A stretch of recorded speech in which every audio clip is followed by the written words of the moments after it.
Good afternoon, everyone, and welcome to City and State Pennsylvania's 2021 Diversity Summit. My name is Jenny DeHuff, Editor-in-Chief at City and State Pennsylvania, and I'm happy to be your host and MC for the afternoon. City and State is dedicated to delivering the most pertinent news that affects local and state politics. Our in-depth, nonpartisan coverage serves Pennsylvania public policymakers every day as a trusted guide to the issues impacting our state. Today's Diversity Summit will offer insight to industry executives, public sector leaders, and academics dedicated to fostering business partnerships between the state and local government, prime contractors, and MWBEs. We'll find out what it takes to thrive in Pennsylvania's competitive procurement arena. Now, please allow me to take a moment to thank our sponsors: Thomas Jefferson University and Jefferson Health, Urban Affairs Coalition, Airbnb, CDWG, Grant Associates, 84 Lumber, the Port of Philadelphia, KESK Consulting, LLC, and Greenberg Traurig. Please submit any questions to the Q&A section at the bottom of your screen. Any questions entered in the chat section may get lost or go unnoticed. Also, please make sure to send any comments you may have in the chat to all panelists and attendees so that everyone can participate. Now, today's keynote speaker has been the Secretary of the Pennsylvania Department of General Services since 2015. Please join me in welcoming, albeit virtually, Secretary Curt Topper.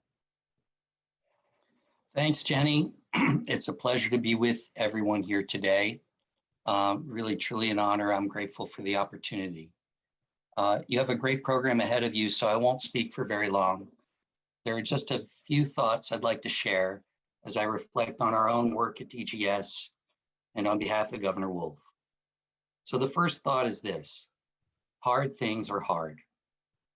The work that we're all engaged in to make diversity, equity, and inclusion into essential and meaningful components of our everyday operations is really difficult work. It's about systemic change, changing the systems that we rely on and follow so that they'll deliver more equitable outcomes.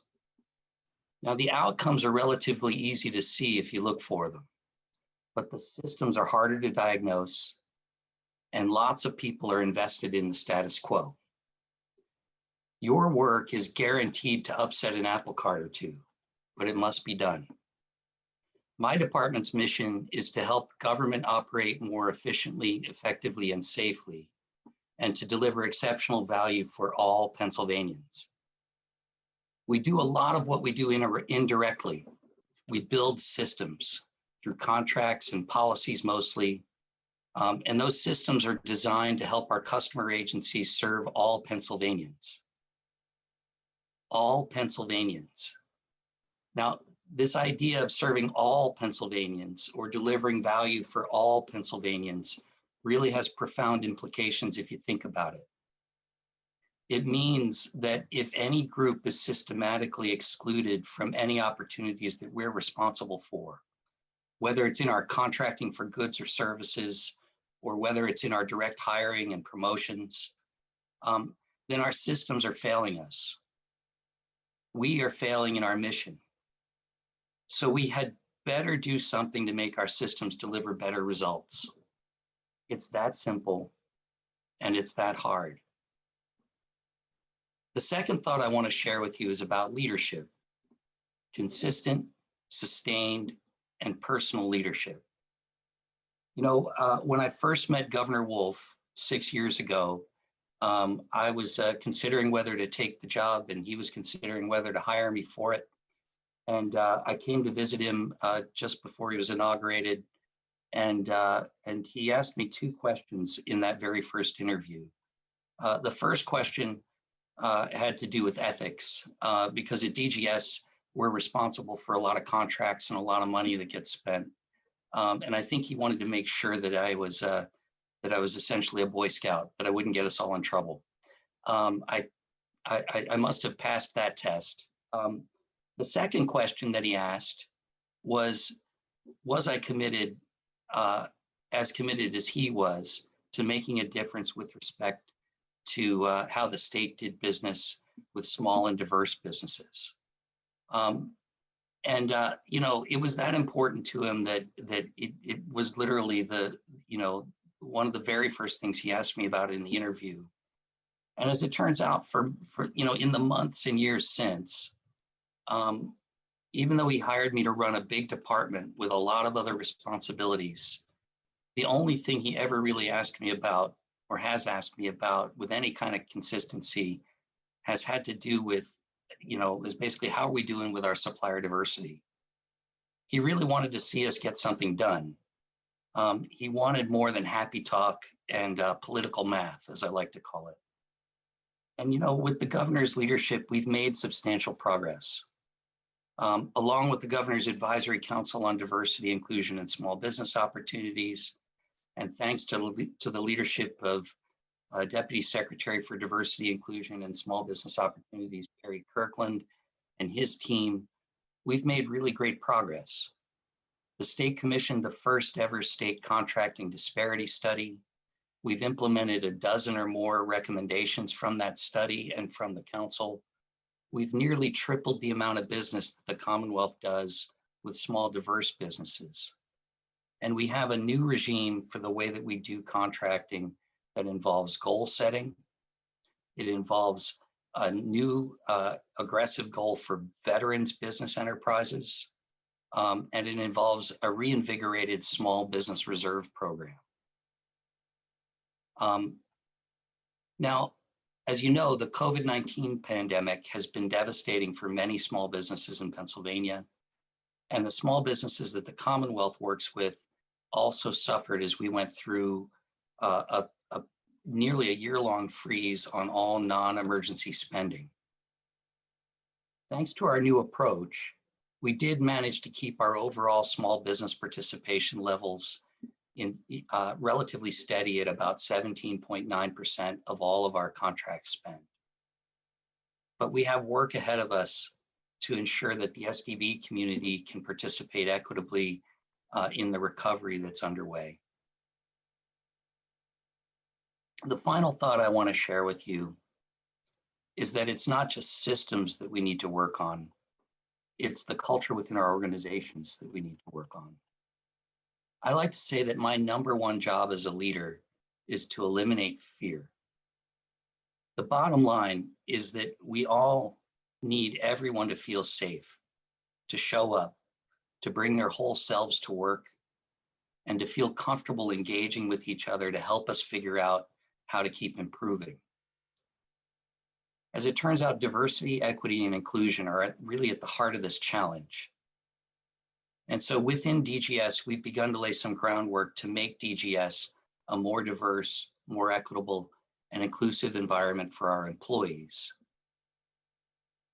Modeling much of what we're doing on what we did successfully within the state contracting realm.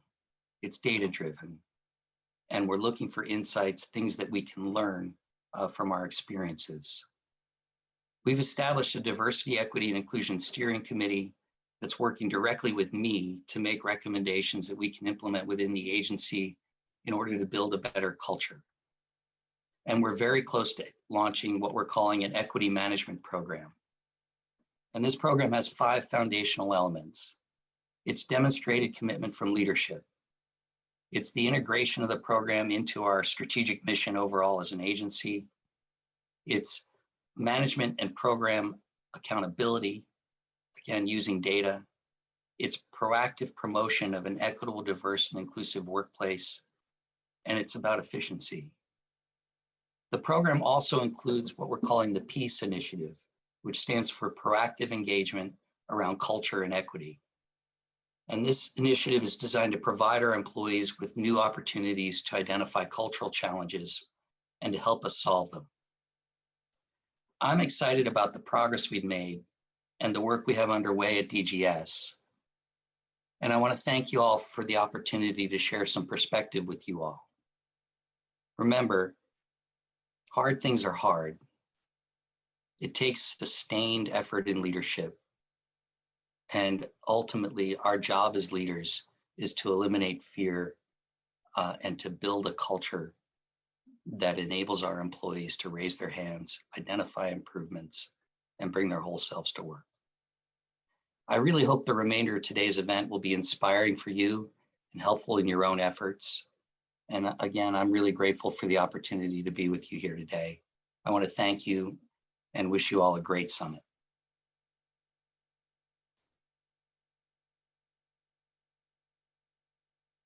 Awesome. Thank you, Secretary Topper, for those remarks. I agree with you that we need systems that deliver better results, and that changing the status quo is very important, as well as eliminating fear. That's something that's in our culture within our organizations. Our next guest has broken a couple glass ceilings in a short amount of time. As the first openly LGBTQ person of color and one of the youngest members elected to the General Assembly, he is changing the way Harrisburg works towards achieving real progress. This legislator says he is deeply committed to creating a more equitable and inclusive Pennsylvania, having championed proposals to address generational poverty, raise the minimum wage, and protect workers' rights. He's been representing the state's 181st legislative district since 2019 and made a splash in the pages of our magazine and online. He's running for Pat Toomey's seat in the US Senate. Please welcome State Representative Malcolm Kenyatta. Thank you so much. Thank you so much, Jenny. You are welcome. Thank you so much for being with us today, Representative. We are here to talk about diversity and why that's important. Lots of Americans, and hence many in the Keystone State, rarely live outside their bubbles. They seldom meet or interact with people from other races, ethnicities, or religions. And for them, that's just fine. But by ignoring what makes us different, it can often lead to misunderstandings. We want to pull the curtain back away from the uncomfortable topics surrounding diversity, whether it's your race, ethnicity, age, gender identity, sexual orientation, or national origin, and embrace what makes us different. I know you probably try to do this in Harrisburg. We do it here at City and State. We've actually begun to develop a DEI council here. So what would you say to your colleagues, your friends, anyone who is looking to forge more diverse relationships? So first of all, thank you again. And I want to thank Secretary Topper for the work that he's done and for his leadership. And as he said, there is a lot of work left to be done in Harrisburg. But let me start with this thought. Why we do what we do is just as important as what we do.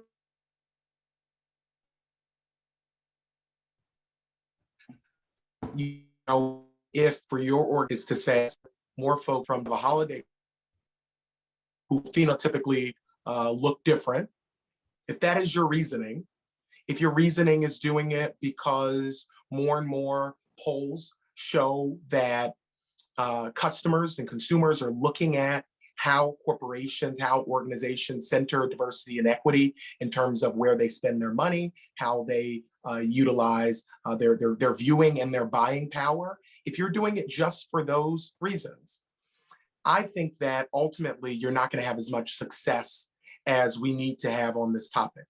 If we're going to be truly transformational, it has to be more about actually creating diversity within the leadership structure of organizations, within the leadership.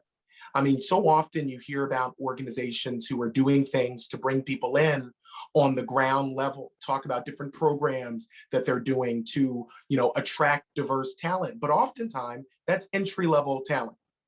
Jenny, it matters that you are a woman sitting in the leadership role as editor of that paper. There are certain experiences that you've had that no other man, no matter how qualified, no matter how degreed or credentialed, that governs how you look at the world because of how those lived experiences have impacted you. And that's true across all organizations. Organizations that have diverse leadership leads to the type of cultural shifts that produce outcomes that ultimately make organizations more profitable, more sustainable. But if you're leading with a profit-driven reasoning, as opposed to a culture shifting reason, then I don't think you'll ever be as successful as we have to be for this to work.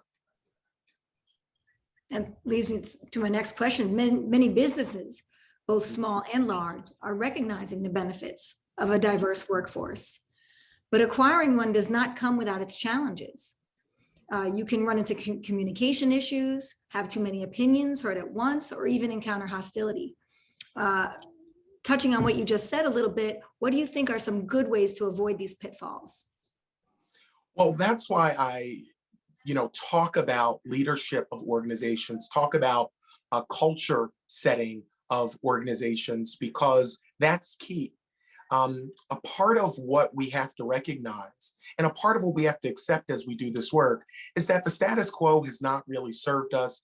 And I would argue that the status quo has not served the full growth opportunities for your business or for your nonprofit or whatever industry you are working in. There are a lot of folks who've looked at this over the years, who've studied this, who've talked about how organizations that are more diverse in their leadership, that have cultures that invite in the type of systemic changes and the type of challenges to the status quo, organizations that are open to people bringing up the type of hard questions and the leading and the type of courageous conversations that we need to have.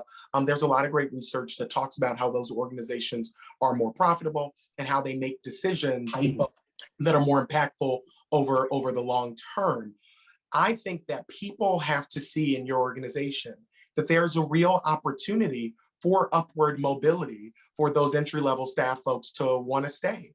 They have to know that there are people who they report to who not only understand the role that they have, who not only understand maybe IT, right? You want somebody who understands that as your supervisor, but you also want somebody who has a cultural competency. When you think about a field like tech, right, where there has been a lack of diversity within those organizations, and we're seeing it. I'm forgetting the maker of the game right now, but the folks who make Call of Duty, that game, talking about the culture that was really pervasive with sexual harassment, with racism, because there was not the type of diversity at the leadership levels, the culture setting level.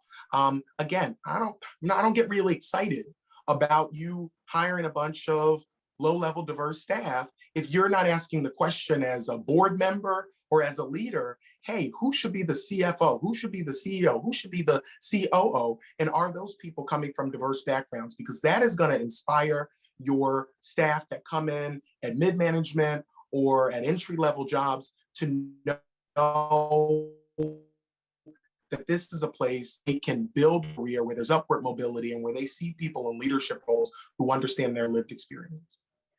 That's a good point. That's a good point. I have no idea who created that video game either, by the way. Forget the name of the organization. Yeah. All right. This next question I think is pretty near and dear to your heart, though. Voting rights. Frustration is mounting in Harrisburg over voting rights, right? You have said on national television that if we fail on this issue, we won't get another chance. Now, what do you say to the argument that ID is needed for just about everything in life, from the ability to drive, fly, buy alcohol, buy a cell phone, even to adopt a pet, but not to vote? Plain devil's advocate. Yeah. No, listen, totally fine. Listen, my job is to answer questions and I'm happy to do it. So I would say two things. That first of all, that folks who are talking about voter ID, if you're going to engage in this topic, you have to know what you're talking about. We already have voter ID in Pennsylvania. So I would say to anybody who says you should have ID, I would argue that we have that because it's already in the law. The issue is, I don't have any trust or faith, and I don't think anybody should have trust or faith in people who wanted to overthrow the government. Right now, literally, they're conducting hearings in Washington talking about what happened on January 6th. And we need to be very clear that those folks weren't just armed with weapons. They were armed with lies. lies that were repeated about the safety and security of our elections process because a particular individual didn't win. And what worries me, and why I've been so outspoken about this, is that the very people who are trying to lead the effort to radically overhaul our election code yet again, these are the same people who actually led letters, for example, which called on Congress to throw out the votes of every Pennsylvanian, Republican, Democrat, and in between, because they did not like the outcome.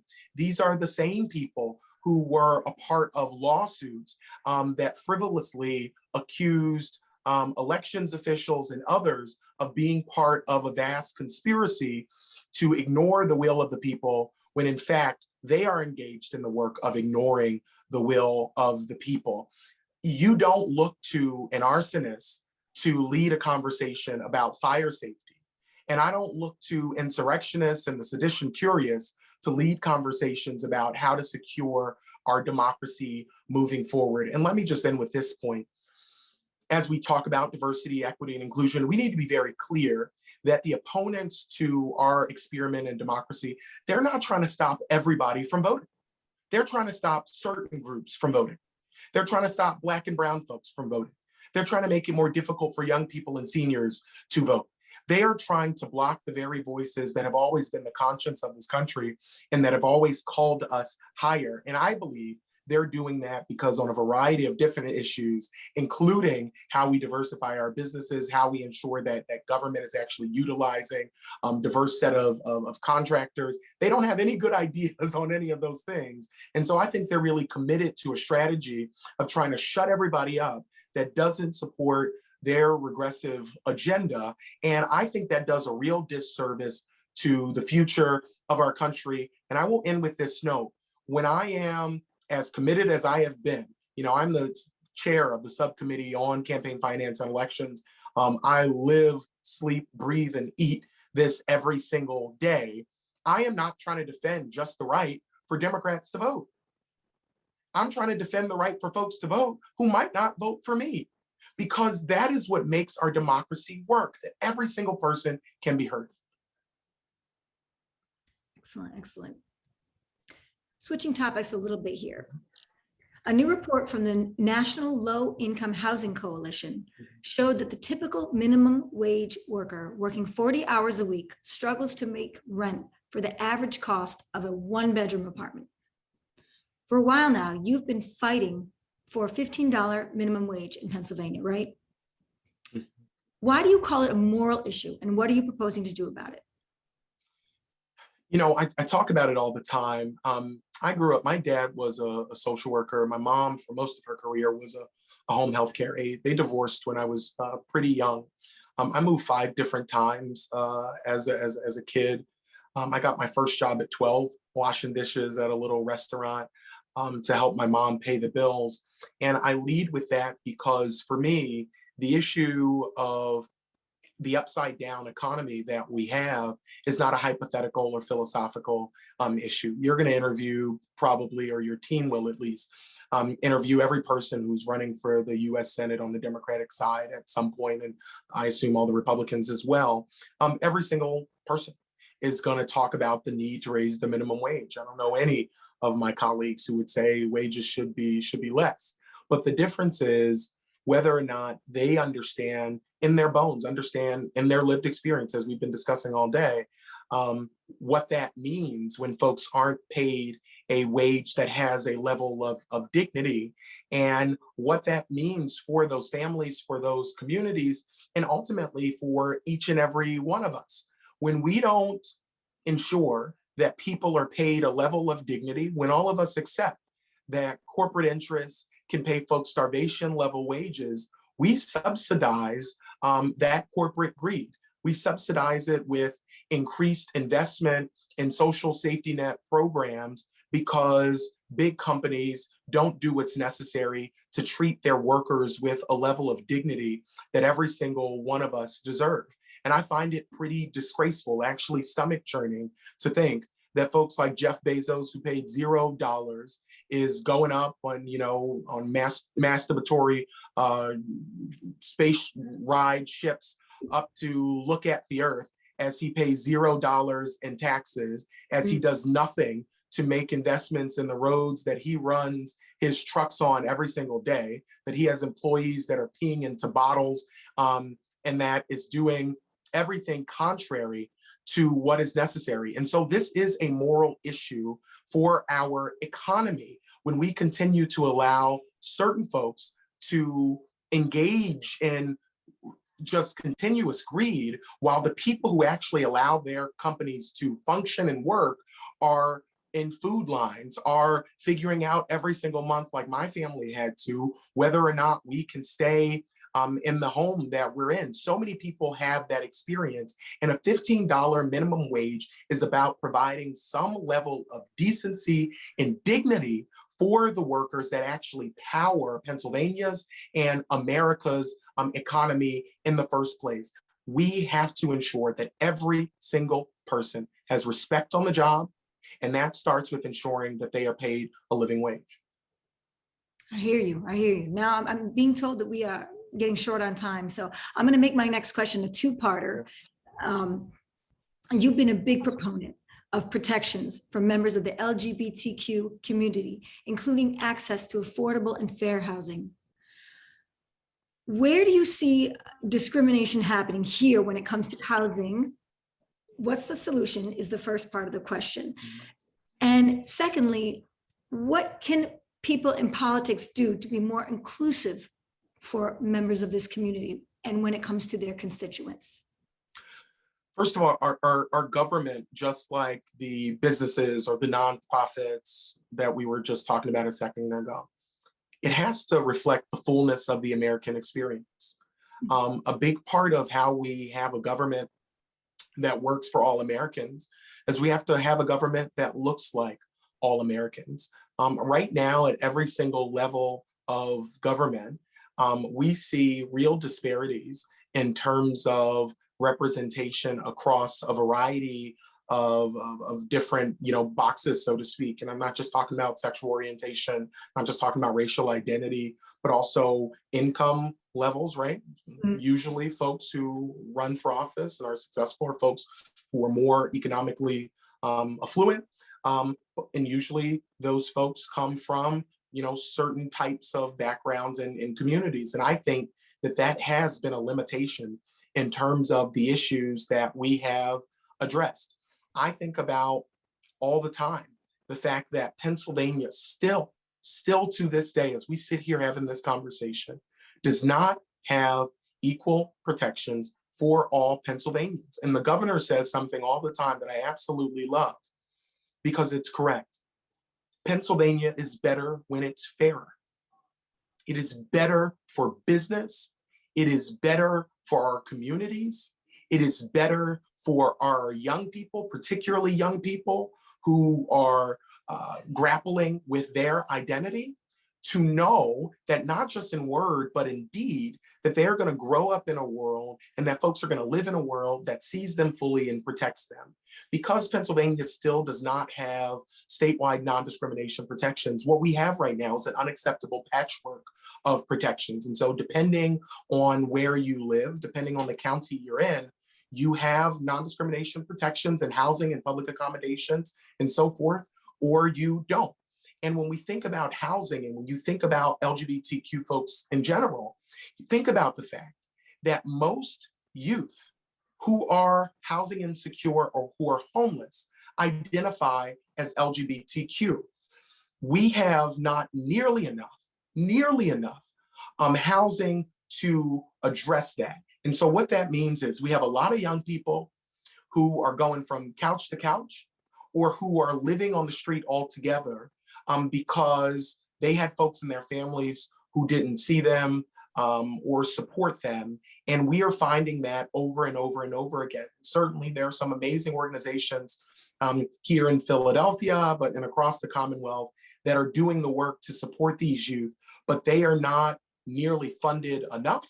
And they certainly don't have enough capacity to deal with the magnitude of the problem that we face. And so housing, like wages, like voting rights, it's an LGBTQ issue as well, but it's an issue for all of us. I would just end with this thought, Jenny. I know we're talking about diversity and equity. And a lot of times when we talk about diversity and equity and inclusion, there's this idea that this is only about helping folks who are Black, brown, marginalized, working class, and poor. Mm-hmm. When we do these things, it actually makes life better for all of us. I talked about it in a business context, right? That there's an actual financial benefit for organizations that are diverse and equitable, but there is a benefit to the economic growth, into the moral authority that America has to maintain as one of our key soft powers around the world when we treat every single one of our citizens with a level of respect and dignity on the job and in their personal lives. And it is not lost on me that as I sit here talking to you, that I'm one of only 3 openly LGBTQ legislators ever elected, that I sit here talking to you as the first openly LGBTQ person of color to ever run for the United States Senate anywhere in American history, and that if elected, I'd be only the first openly gay man ever to serve. And that matters for a bunch of different reasons. Certainly have a variety of policy that I'm running on that we won't have a chance to talk about today, but it also matters for our young people to know that the sky is not the limit for them. The sky is the floor. Awesome, awesome. Thank you so much, Representative Kenyatta, for your time with us today, for those thoughtful comments. They're really meaningful, and thank you so much. The moderator of our first panel is the principal and founder of TML Communications in Philadelphia. I've known her for a long time, Teresa Lundy. Teresa, I'd like to pass it on to you to introduce your panelists. Thank you, Jenny, and you look forever beautiful. So welcome to you all. Good afternoon. My name is Teresa Lundy, and I am the principal and founder of TML Communications. We are a strategic public relations, crisis communications, and a community engagement firm that produces results. For the past 6 years, the firm has worked with local small businesses, nonprofit organizations, and Fortune 500 clients, including Temple University, DoorDash, Zipcar, and Lyft. I'm very excited to moderate this panel today at City and State PA's virtual 2021 Diversity Summit, where our topic is minority and women business enterprises and top procurement projects. We are very pleased to be joined today by a variety of leaders in government, nonprofit, and the business community. Allow me to introduce you to our esteemed panel. Iola Harper is the Deputy Commerce Director for Entrepreneurship and Economic Opportunity for the City of Philadelphia. Tony Brown is the Chief Administrative Officer for the Delaware River Port Authority. Carrie Kirkland is the Deputy Secretary of Diversity, Inclusion, and Small Business Opportunities for the Pennsylvania Department of General Services. Lizette Martinez is the Executive Vice President for Inclusion, Diversity, and Community Engagement for Thomas Jefferson University and Jefferson Health. Charmaine Matlock Turner is the President and CEO of the Urban Affairs Coalition, and Kristen Malik is the Director of Business Diversity at CDW. Hello to you all. I would like to start with it. Hello. Good. I want to make this very conversational. So if you guys would like to, please unmute yourself and chime in. So I would like to start with Iola. Iola, you are the Deputy Commerce Director in Entrepreneurship and Economic Opportunity for the City of Philadelphia. It's a mouthful, I know. And you worked for the City of Philadelphia since 2016 and previously served as the Executive Vice President of the Enterprise Center. So tell me a little bit about what can MWBEs do to get business in the private sector? In the private sector? Okay.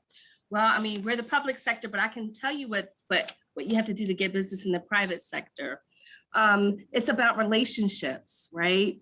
And so while we work really hard in city government to connect MBEs and WBEs to the leaders in departments, you have to make an effort as an MBE or a WBE to connect to leaders in the private sector.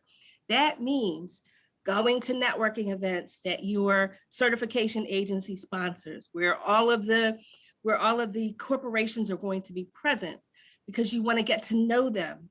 The more I am in this business, the more that I realize that it is about capacity, but it is also about relationships, who you know, who knows what you can do.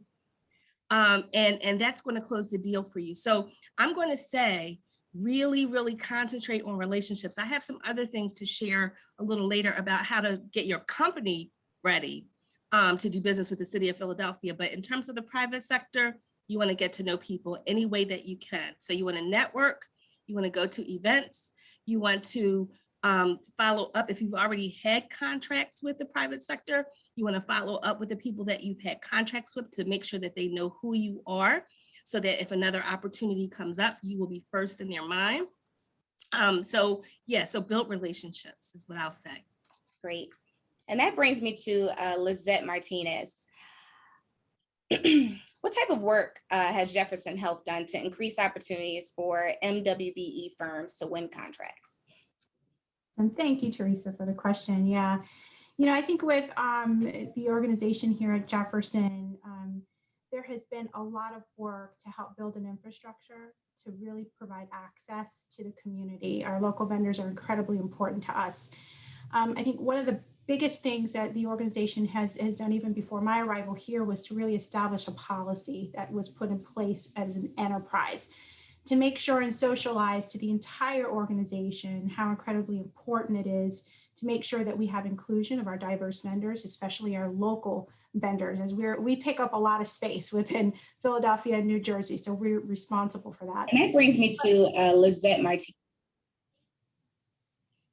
Yes. So I heard some echo there. So as we continue to build upon the infrastructure within our organization, we're working very diligently also internally to make sure that we partner with our supply chain and also our finance teams to make sure that we are ready internally to make sure that we capture the information needed so that our purchasing agents have information about our vendors as well. Another incredible piece that we're doing is leadership engagement, making sure that all of our leaders are aware, socializing the work that we're doing, and also setting goals to hold folks accountable by business unit to make sure that we meet our goals for supplier diversity. So we have our policies, we are data capturing, we're goal setting, and we're also making sure that our supply chain has opportunities to build development programs for our vendors, which is key to, what Iola was talking about in building relationships. We want to make sure that our supply chain keeps that up to make sure that they understand who are the vendors within our local areas. We are also making sure that we have good access programs within our institution. One of the biggest complaints that we hear that is not a new complaint anywhere is that, a lot of times vendors will try to do business with an organization and instantly they're told, oh, go to our portal and put your name in a profile and, we'll get to you when we have an opportunity. Well, that opportunity never comes. It kind of gets lost in the air and it angers a lot of vendors. And we don't want to have that happen to, especially our local vendors within our area. So we developed an access program. It's a brand new initiative that we implemented called Supply Chain Connect. And it's kind of like a Shark Tank where we offer potential diverse suppliers the opportunity to pitch their business. Right now, we're doing it virtually. As we come up at the end of this pandemic, we'll do face-to-face in person. But we give the opportunity every other week for vendors to come in, present to stakeholders, and answer, ask questions, present their company, ask questions to us. We have the opportunity to ask questions to them as well. But it's an opportunity to be face-to-face. Even though it's virtually, we have all the right people in the room, and we only invite vendors when we have open to bid contracts. So we don't just invite someone who, is going to present and then we don't have a contract available. That wouldn't be fair. So we schedule our vendors to present every other Tuesday. And we do have an automated application process on our site for those, but anybody can just email us directly to enterprisediversity@jefferson.edu if they're interested to pitch. So it's an awesome opportunity to provide direct access if you want to get in to our supply diversity program and present to open to bid opportunities. So that's another thing that we're doing as well. But the biggest thing is building our infrastructure to make sure that we have a sustainable way of making sure that diverse spend and holding folks accountable with goals is important for us to leading this effort. Thank you so much for that.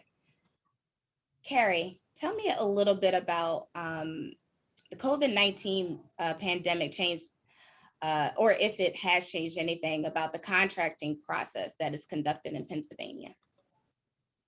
Well, actually, and this is a very good question, under COVID-19 declaration, a lot of people didn't realize that many DEI regulations are suspended. And they're suspended because of the cycle time it takes to do a procurement. I mean, just think about it. You're under an emergency, you don't have 2 or 3 months to develop a procurement to get it out, to get the services or the product to the point where they need them. So oftentimes those DEI regulations are suspended. There's no gold programs anymore. The spigots are turned off for particularly minority contractors during this period. In the state of Pennsylvania, for instance, when under emergency declaration, we immediately developed a small diverse task force, COVID-19 task force. We realized that 41% of African businesses had shuttered their business during COVID-19. 41%, that's devastating. And what we wanted to do was provide opportunities during this period of turmoil, particularly with small diverse businesses. We developed an initiative where we brought together the state, some of the brightest minds in the states to come up with a variety of initiatives to try to employ and also try to stand up a lot of small businesses that were losing business because of the pandemic. We came up with a technology, a sterilization technology that we took into the Capitol. We put together about 15 small businesses. And these small businesses were able to generate a $10 million contract to sterilize the 6.5 billion square feet of space in the Capitol complex. And these companies went to work, they was in the workforce. They're the companies that ran into the fire. They came in, they were the companies that was spraying down the hallways and all the high touch areas. And they were the people trying to mitigate as much contact as possible with COVID-19. This program has wind down. They're currently looking at other opportunities in state government. But during that period of time, we were able to hire 54 individuals. And these were high paying jobs. They all were benefit jobs, all with full benefits and really good salaries, working salaries. I'm very proud of the work that we've done there to try to hold up all these companies during this period. But in addition to that, I'd like to say when the Secretary mentioned that when we came in 2015, we were spending anywhere between $5 and $6 billion a year on goods and services. 3.8% of that money was going to small diverse businesses. And that's including all minority businesses, women-owned businesses, veteran-owned businesses, et cetera. Think about that. 51% of the population in Pennsylvania are women. They were getting probably less than 3% of the contracts. And it's a scenario that the governor said we're not going to tolerate anymore. He wanted something different.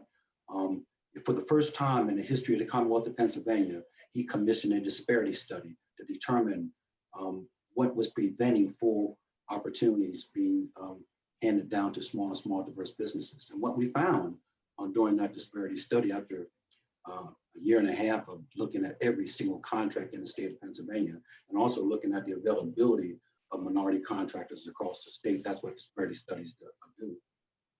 The disparity study determined that instead of that 3.8% of the spend that small diverse businesses were getting, that number should have been 26.4%. 26.4%, right? Now, and then if you think about it, look at our neighbors to the north. New York is consistently achieving 35%. I mean, you have a 35% go up in New York. Our neighbors to the south, down in Maryland, they're consistently achieving between 25 and 30%. And so you can see that Pennsylvania was sort of the low state on the totem pole when it came to participation in these types of programs. And there was a variety of reasons for that. Since that disparity study, we were able to go out and acquire the state-of-the-art technology that allow us to utilize analytics before. I mean, how do you do these jobs without being able to count, able to monitor? That was a critical component. We went out down Maryland, and we solicited for a system, and we found an African American female, Donna Stevenson, Prism early warning software. It's an incredible piece of technology that's taking our programs to different heights. In addition to that, we added a couple of other programs, our agency liaison program. Everybody's talking about cultural change. Well, if you're not dealing with agencies, if you don't have the cooperation from the agencies, it's going to be very difficult to get that cooperation. So what we've done in the Commonwealth is we appointed executive level individuals in every agencies that work with our bureau and who are responsible for those agencies, for that agency spend. So the accountability is now there in the program. One of the things I'm going to stop because I know a lot of people have to talk. One of the most important things that we're doing right now, we're about to introduce legislation to codify our programs. Everyone knows the reason why these programs are generally inconsistent with spend towards small diverse businesses is because depending on the administration that comes in and the value they placed on these programs. Right. The last administration that was here, quite frankly, they allowed the program to wither on the vine. They terminated the staff, eliminated the program and agencies, and did nothing to support the program. It's totally different this year, and that's why we're seeing the level of success that we've had. Now, make no mistake about it. During COVID-19, we were able to maintain it. It is a remarkable achievement. I credit nobody but an incredible team of staff that we have working in the bureau. But we were able to maintain 10% spend for small diverse businesses, even during COVID. So we're happy to that. We know we have a lot of work to do, but the good news is we have the infrastructure now to perform that. That's remarkable, Carrie. I hope everyone has their pen, papers, and are recording this conversation because this is the ingredients that you need that you won't get anywhere else. Carrie, I do have a follow-up question for you. Because your background is so fluid, I know you formerly served as the SBA and Associate Deputy Administrator, assisting small businesses and secured $43 billion of that $200 billion in contract awarded by the federal government every year. So in the Commonwealth of Pennsylvania, how can a business, so talk to small minority businesses and ask them tell us how can we best position ourselves to win a contract award? Well, I think Iola hit the nail on the head initially. Our relationships. And the other aspect of that, the big elephant in the room is also access to capital. I think everybody knows that. For some reason, small diverse businesses just don't have the access to that capital to be allowed to expand their businesses, to grow their businesses, to position themselves to be in a better position to be successful in winning large, particularly prime contracts. And that's an area that we have to do much better. I know Commonwealth of Pennsylvania, we had a capital access technical assistance initiative that we were about to launch right before the pandemic. The secretary assured me that we're looking at trying to refund that program now, that we have a budget passed. But capital access to capital is one of the major reasons why companies cannot grow. And then those relationships that Iola talked about earlier, I can never de-emphasize how important it is for companies to get out there and develop those relationships. And the major thing is, small diverse businesses, it reminds me from a football analogy anyway. A lot of times small businesses, they're the quarterback, they're the end, they're the tackle, they're the center. When you look at large conglomerates or large Fortune 500 companies, you're going to see they have a CFO, a CTO, technology officer. They have the infrastructure in place, the people in place. I think Charmaine spoke about that earlier, to really, really take a look and move forward with their business in terms of growth. Here, because of the lack of access to capital, many times we can't expand, we can't bring new employees in to build that type of infrastructure within our own entities is very, very difficult to do. And then the last thing I want to say that, I know sometimes we don't like saying it, but sometimes we don't do business well with ourselves. A lot of times we get the businesses and you see, when you take a look at lawyers or accountants, we're not bringing in the minority lawyers or accountants so they can help grow their business. I think this is something that we all have to do a much better job in doing, is having minority businesses, more diverse businesses support one.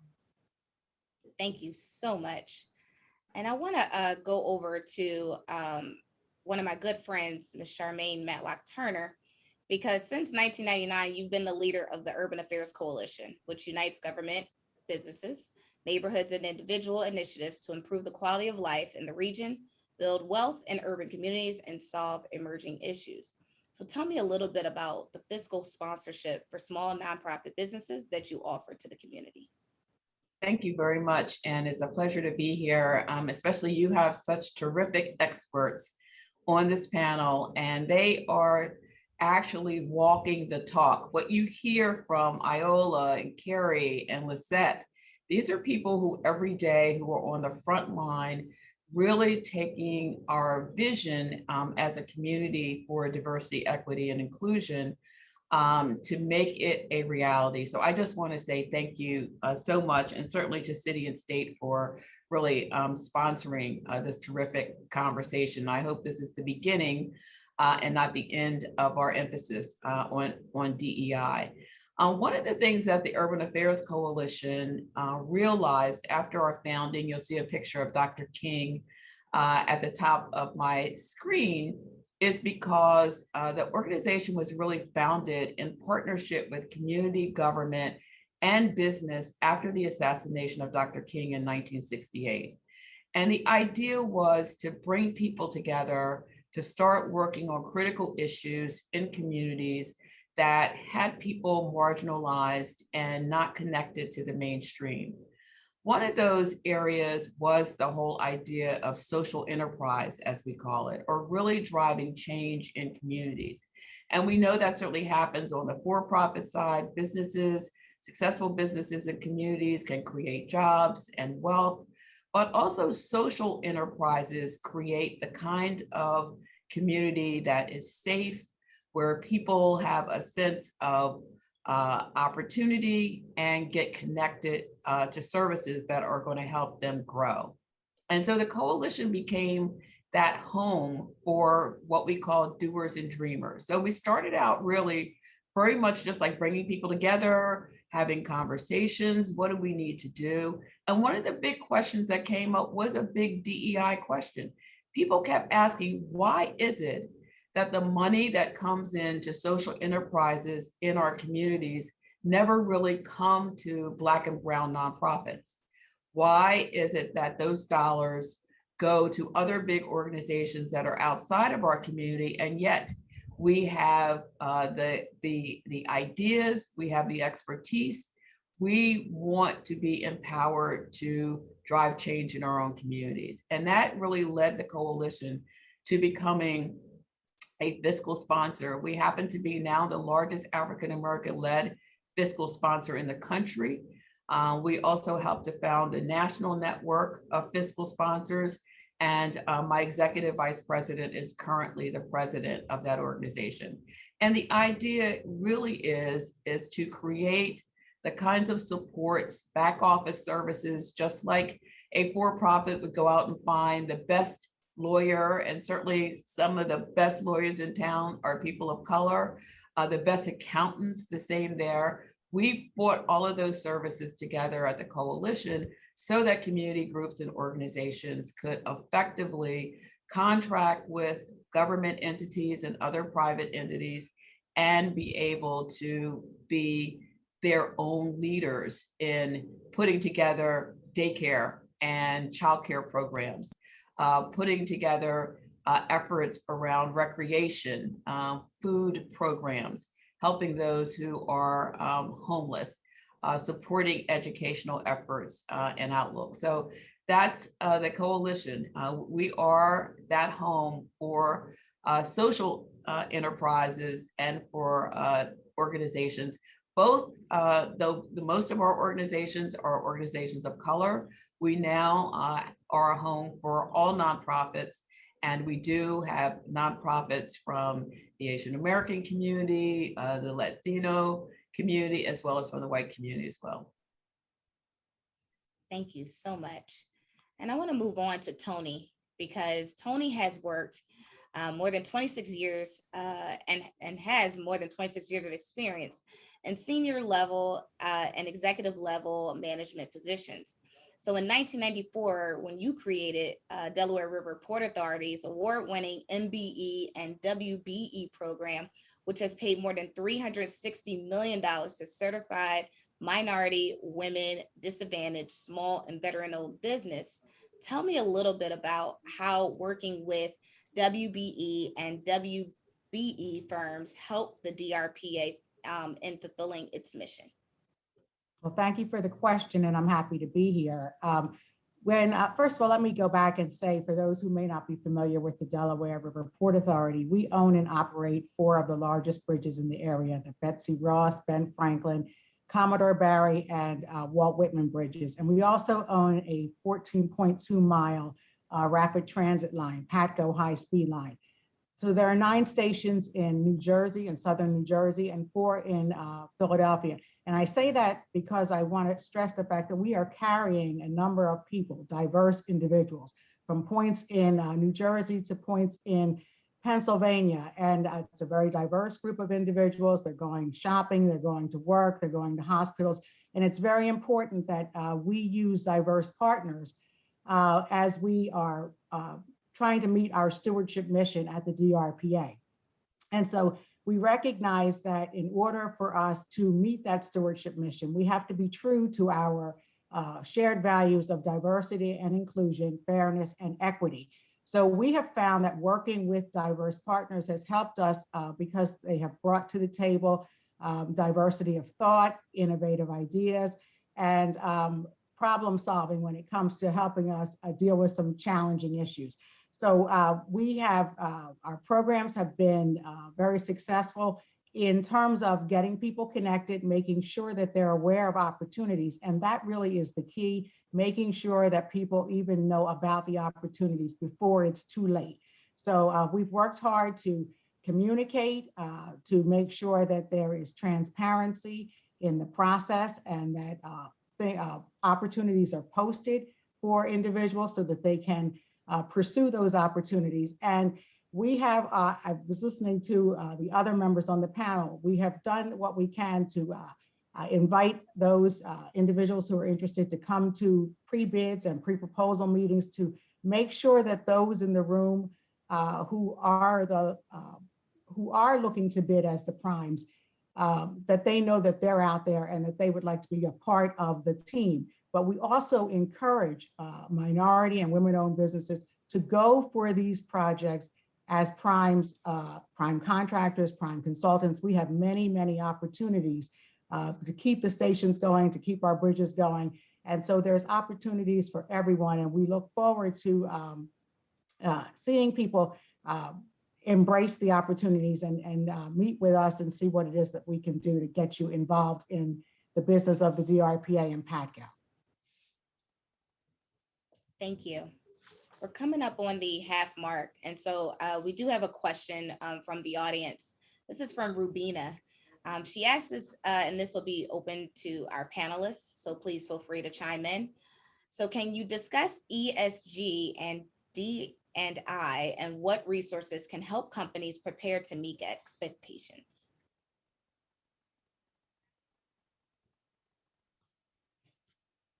That's open. The floor is open to anyone. Maybe Lizette? I'm familiar with what ESG is. I don't know if that's anybody else's issue, but. Yeah, I'm a little, Sure, go ahead. Hi, this is Kristen Malik. Thanks for including me in the panel today. Great to have, I've taken great notes. So I think we learn when we listen. So thank you for the opportunity to listen. And so I think just because I didn't have a chance to go, I will address the question, but I do lead the business diversity program at CDW and are grateful for our partnership in Pennsylvania and Commonwealth of Philadelphia. And to Carrie, congratulations on a 10% utilization, at a 3% start. I just applaud that and thank you for, for your stewardship and your leadership and commitment. To talk about ESG, I think you can't have a future of ESG without recognizing a present. And so ESG, environment and social governance, is really going to be top of mind in private and public sector, no matter where you are. It's really about that stakeholder capitalism.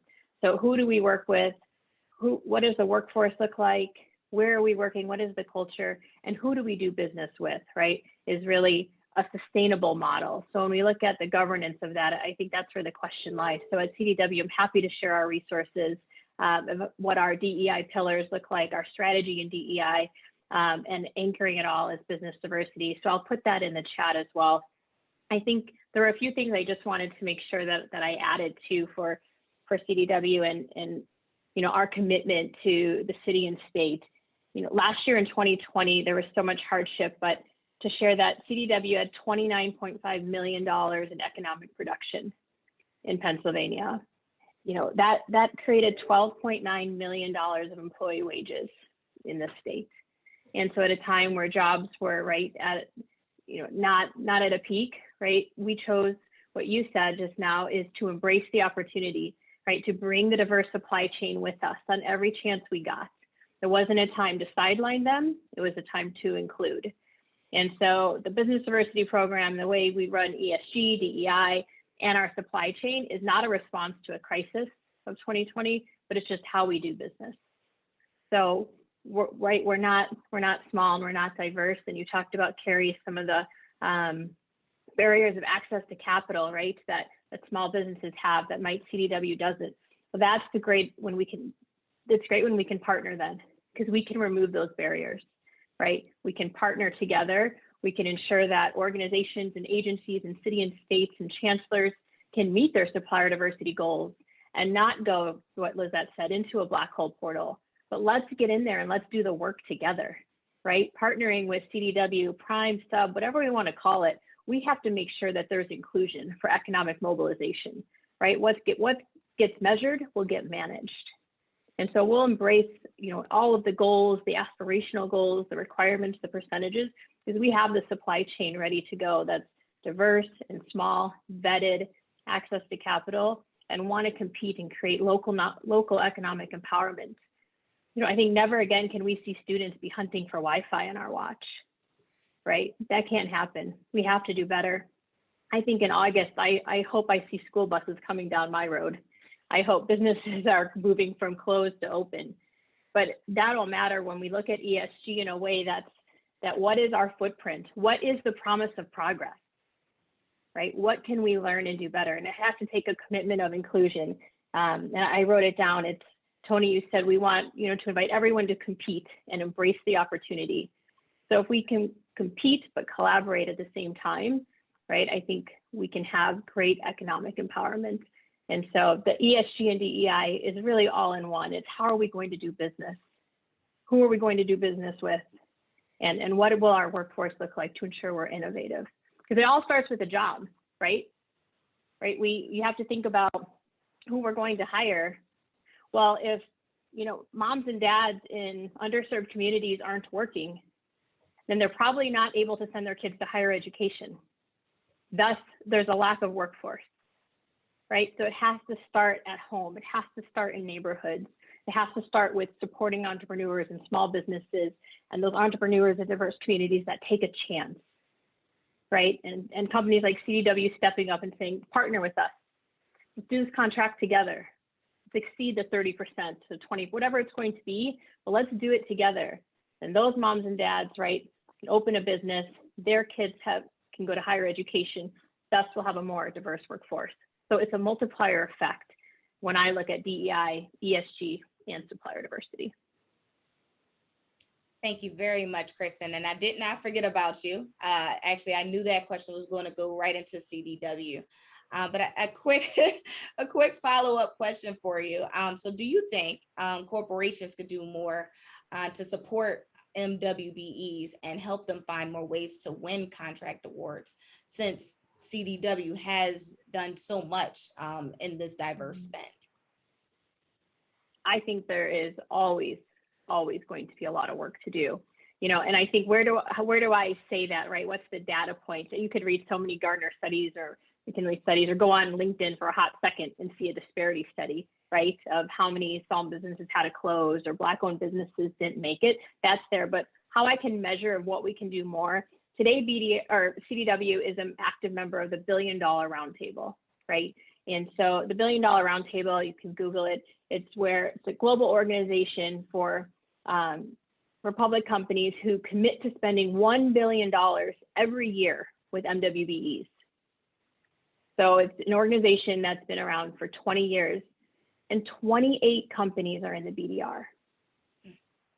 Imagine if half the Fortune 100 were in. I don't know what 2020 could have been, but being an active member, right, and us committing to the $1 billion, makes me think there's more to do. Where's the $2 billion club, $3 billion procurement? Because money matters, right? We can talk about aspirational cultures, but money matters where you're spending it. Money keeps the doors open, keeps schools going, infrastructure plans. So organizations, agencies, public, private, have to be paying attention to where they're procuring, who they're procuring with, what the supply chain looks like, who's first, second tier, whatever tier it's going to be, the dollar doesn't change. The dollar's a dollar wherever you are in the flow, right? So that's how I think about that. There's always more to do. We're deeply vested in doing more. We actually don't really track our spend. We track job creation and utilization. So I'll tell you, we got into the BDR with over 400 suppliers. 400 suppliers made up our first $1 billion. We believe in high utilization, high empowerment, because that's going to keep things multiplying. Ripple by ripple, you can create change, right? That's how the ocean rises, ripple by ripple. It takes a little, but everyone doing it. Well, I'm trying to ride the wave, so I'm sure a few other businesses are too. Iola, I want to come to you. So I want to ask you, on a city of Philadelphia level, what can businesses do to better position themselves to do better business with the city of Philadelphia? Yes, so I have a few things that businesses can do. First of all, you want to make sure that your certification is current. We have so many businesses in our registry who have let their certification expire, right? So you have to make sure that when you get your certification renewed, you let OEO know, because we're reaching out now trying to get everybody's renewed certification. So make sure your certification is renewed. The second thing that you can do is get really clear about your capacity, right? What type of business can you do? What level of business can you do? What experience do you have? What type of staff do you have? Because you're going to need to know that to respond to bids or RFPs. And speaking of bids or RFPs, kind of like Ms. Brown said, you want to come to the pre-bid and the pre-RFP meetings, even if you're not planning to bid as a prime. Why? Because that is where prime contractors actually get to know who you are. And they're the ones that are going to connect you to this opportunity if you're not going to bid as a prime. So you want to go to pre-bid and pre-proposal conferences. You want to get to know the people there, because those are when some beautiful marriages have been made. Another thing that you want to do is you want to figure out, like Mr. Kirkland said, your access to credit, right? If you're going to do a big job, you have to have access to funds. And I will tell you that the city of Philadelphia is not known for quick payment. We are working on that, but you have to have your cash flowing in order to be successful on a job. And then the last thing that you want to do is connect to Contracts Hub. Contracts Hub, the website is contracts.hub.gov. Really simple. It pulls together all of the different websites in the city. You used to have to go to 4 different websites to get all of the information about contracting in the city. Now you just have to go to one, Contracts Hub, and you can sort by the dollar value of a contract. You can sort by whether it's professional services or public works or supplies and equipment. And you can see what's available for you. You can also sign up at Contracts Hub to receive email. So you'll get information on a monthly basis, or maybe even more than monthly, about the opportunities that are available with the city of Philadelphia. So I would say, make sure your certification is correct. Go to pre-bid and pre-proposal meetings, even if you're not bidding as a prime, to get to know people, build relationships, like I said in the first question, know about your cash flow and access to credit, and then go to Contracts Hub. And that would position you nicely to get started and begin to understand about business in Philadelphia. Perfect, perfect. I am writing down some of these links. So thank you for that. I want to go to a Q&A that we have from an anonymous attendee. It's okay to be anonymous. And they asked, because I think it's important, is there a need to provide, and this is again an open general question, so please anyone chime in, is there a need to provide educational supports for the contractors? If so, what type of educational supports exists? And what would you recommend to empower small businesses in addition to access to capital?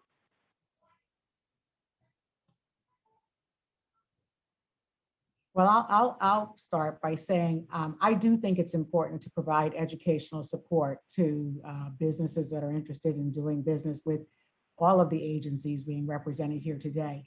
I think just for a moment, talking about what we just heard Iola talking about, the importance of being aware. And as I said earlier, it starts with knowing about the opportunities and how to do business with the particular agency. We're all very different. We all have different rules, different requirements. And so it's important to know what that particular agency is looking for. And so I think educational sessions with the community are helpful. So for instance, is the agency that you're trying to do business with, do they require you to register? Not all agencies do. DRPA does not require you to. We do require you to register in our Ariba system, but you don't have to be pre-registered in order to do business with us. What is the process? So you need to understand that. Do you need to be certified as an MWBE or an SBE in order to do business?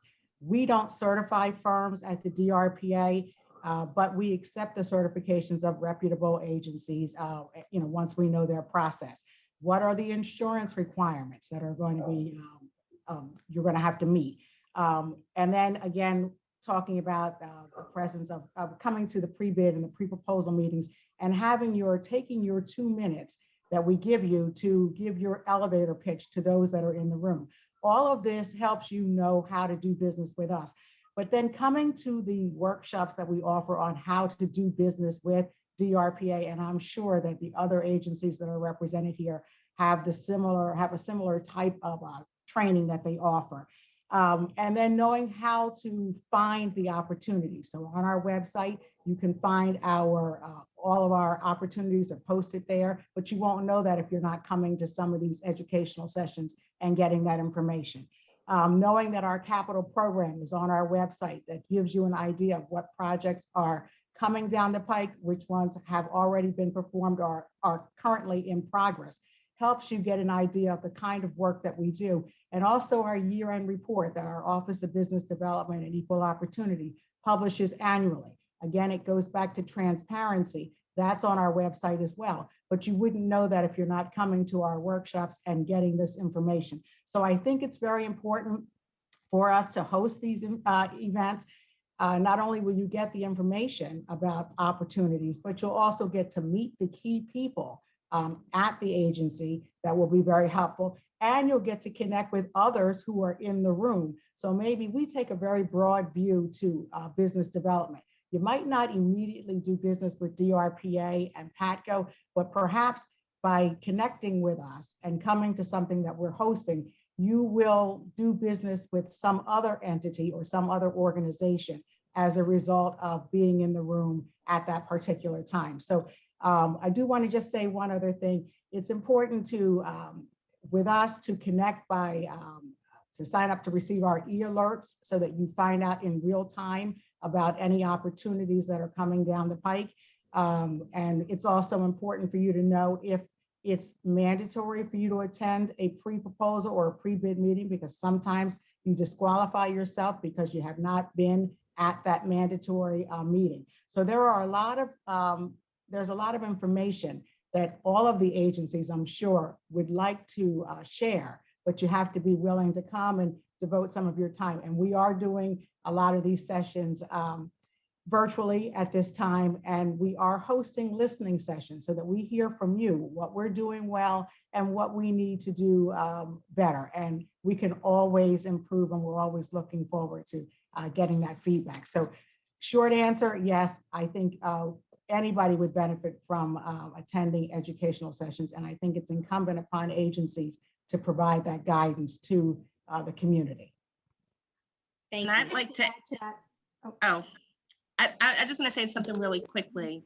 One of the things that I hear a lot of businesses say is, I don't have time for that. And I'm going to tell you, you do not have time not to do that. You have got to invest in education.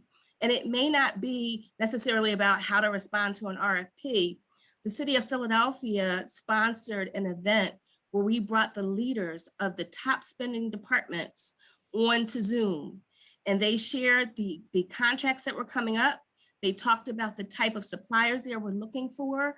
They talked about anything that the people online wanted to know. We're going to do that again in the fall.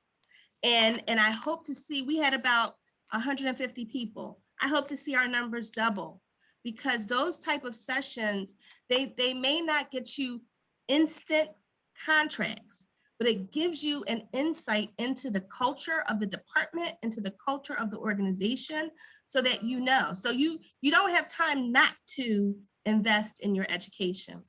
Mm-hmm. Thank I want you. to add to that, because the education piece is so incredibly important. Iola is 100% right. You have to invest in it.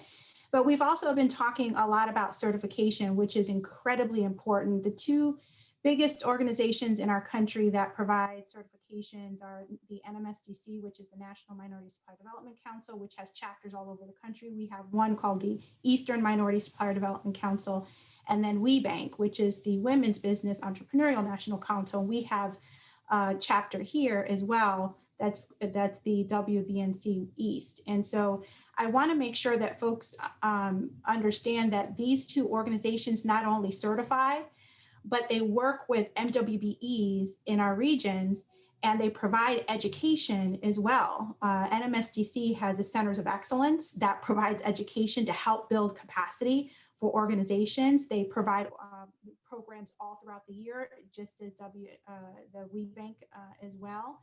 And it's kind of like a one-stop shop. You can go to these organizations as members. You have to be certified anyway. Those are the certifying agencies, participate in their educational programs, and also network with other MBEs to help in the process as well. So those are two I would recommend going to their websites. And if you're not a member, become a member and also get certified with those two agencies. I would just add, really, I'm so glad you brought those up, was that I just put the website in the chat for NMSDC, and I'll put WeBank in there. And anyone listening, you can reach out directly to me. I'm actually vice chair of CMSDC, so happy to support and help, in any way. I would just add to, is there a way to train and give supplier development? I think there's an opportunity to, you said the largest spenders and the agencies are the buyers, the contractors.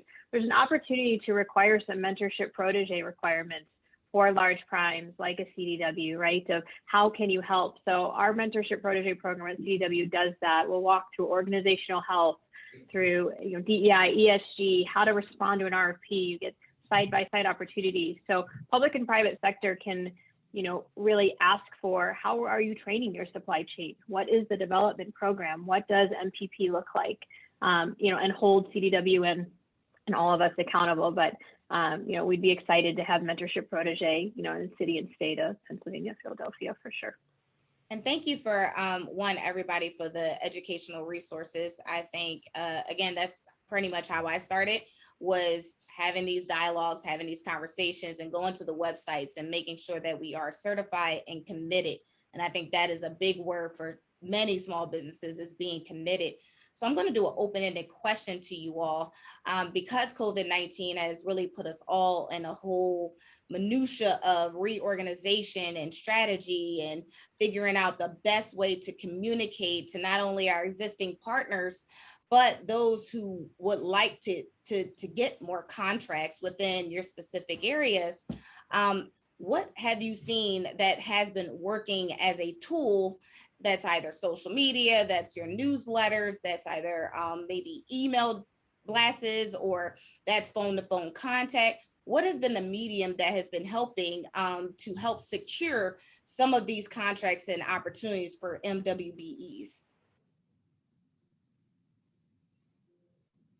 I can say that ever since COVID, people are more alert and aware of their email, right? So before, you might have just kind of scrolled through your email. Now, hopefully, you realize that you do have to read your email. So email has worked for us. We communicate a great deal via email. And so if you're signed up with anything for the city, please open your email and read it, because it's going to be something important. Thank you. Anybody else want to answer that? Yeah, I would like to. I agree. I will say that our e-alerts have been very helpful. And during COVID, it really, the strength of our regional partners really came through, because when we, in the very beginning of the pandemic, when we really could not get the Clorox wipes or whatever it was, the rubber gloves, our regional network really came through for us. And many of the companies in that network, the small companies that we relied on, were minority and women-owned businesses. And so that was a great thing. But we put out phone calls and we put out e-alerts, and we let companies know we are in need of these commodities, these services, and they came through for us. So I would echo that advice. Open up the emails. First of all, sign up to even receive the instant e-alert so that you do get this information, and sign up to receive our quarterly newsletter, and let us showcase you. We do allow you to be spotlighted. We spotlight 2 firms every quarter. So let us spotlight you so that others who are getting this e-alert and this newsletter will find out more about your company and the services that you can provide. That's great. I have a question from Dwight, who's a listener in our audience. And Carrie, I'm going to throw this question to you since you are our state liaison. And he said, I don't see technology opportunities. I see mainly construction and supply opportunities. I guess what he does at his firm is they automate data for use by organizations to make more constructive decisions. How do we find out about opportunities in the Commonwealth of Pennsylvania? You're on mute, Carrie. First of all, never give up, and don't be deterred. You may think that there's no opportunities in the technology area, but we have a tremendous spend on technology in the Commonwealth of Pennsylvania. Tremendous spend. They can contact our office at any time to get additional information on that, or just go to dgs.pa.gov, go to our website, look at the contact information, and just reach out to anyone. We probably do at least 100 outreach sessions a year out of my shop. But the most important thing is, you talked about how to do that business. I've seen so many SBBs get frustrated and walk away because they've been to the well so many times and came up unsuccessful.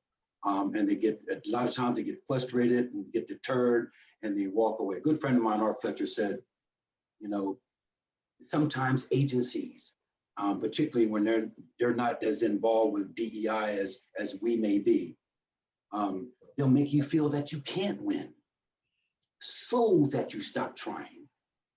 They'll make you feel that you can't win so that you stop trying. You can never stop. Just keep trying to build those relationships, keep going back. Don't be afraid to ask for help, knock on some doors, make some phone calls. There's a lot of good people in government, in the private sector who take this work extremely serious and are willing to help.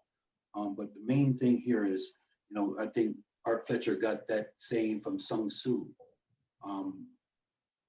And I've seen it many times, particularly when we first came in, and folks in the agency sometimes who had issues with minority business development programs, they'll make you feel that you cannot win.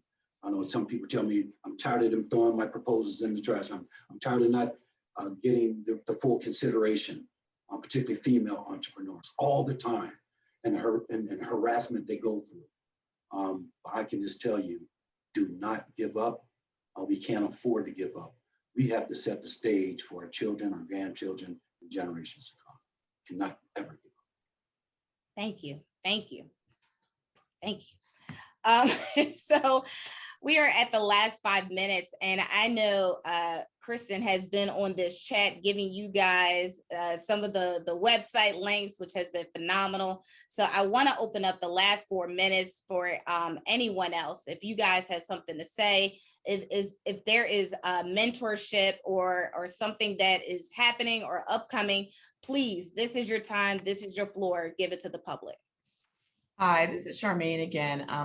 This has been very, very good and very well done. I hope those that are listening have really taken copious notes. I know that this is being recorded, so hopefully people will have access to be able to go back, Teresa, to the information and sort of hear what people have to say. I absolutely agree that the issues of making sure that you are connected, making sure that you create a network to support, as Carrie said, not giving up, staying committed. The other thing that I would add also is to remember third-party validation. Have others who are willing to tell your story. If you have clients, if you have people that you've worked with, make sure you have them send you letters of praise so that you can use that for applications and share with others. So it's not just you telling your story, but there's a community of people who are part of actually telling your story. So I would say, yes, stay committed, stay passionate, and stay curious, and definitely don't give up. Yes, yes, yes. Who Teresa, else? I just wanted to add one thing, if I can.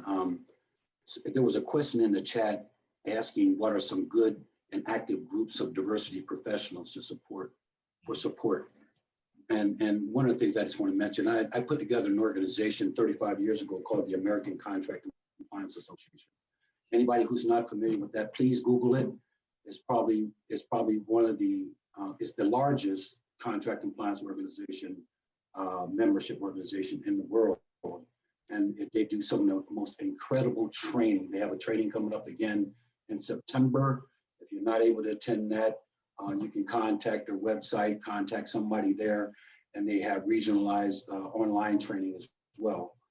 But it's probably one of the best organizations. I'm not just saying that because I'm affiliated with it, but I'm just saying that because it's a fact. It's one of the best contract compliance organizations in the world.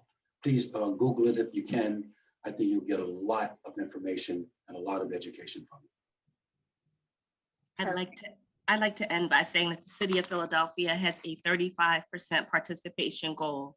That means that 35 cents out of every for-profit dollar we want to spend with minority, women, and disabled-owned businesses. So we are open. We are waiting for you to come. We've got a number of new programs that are starting up. So please stay connected to the Office of Economic Opportunity and to the City of Philadelphia. And I would like to say that over the next 5 years, the DRPA is expected to spend about about 800 million on capital projects. We're looking at spending about 175 million just in 2021.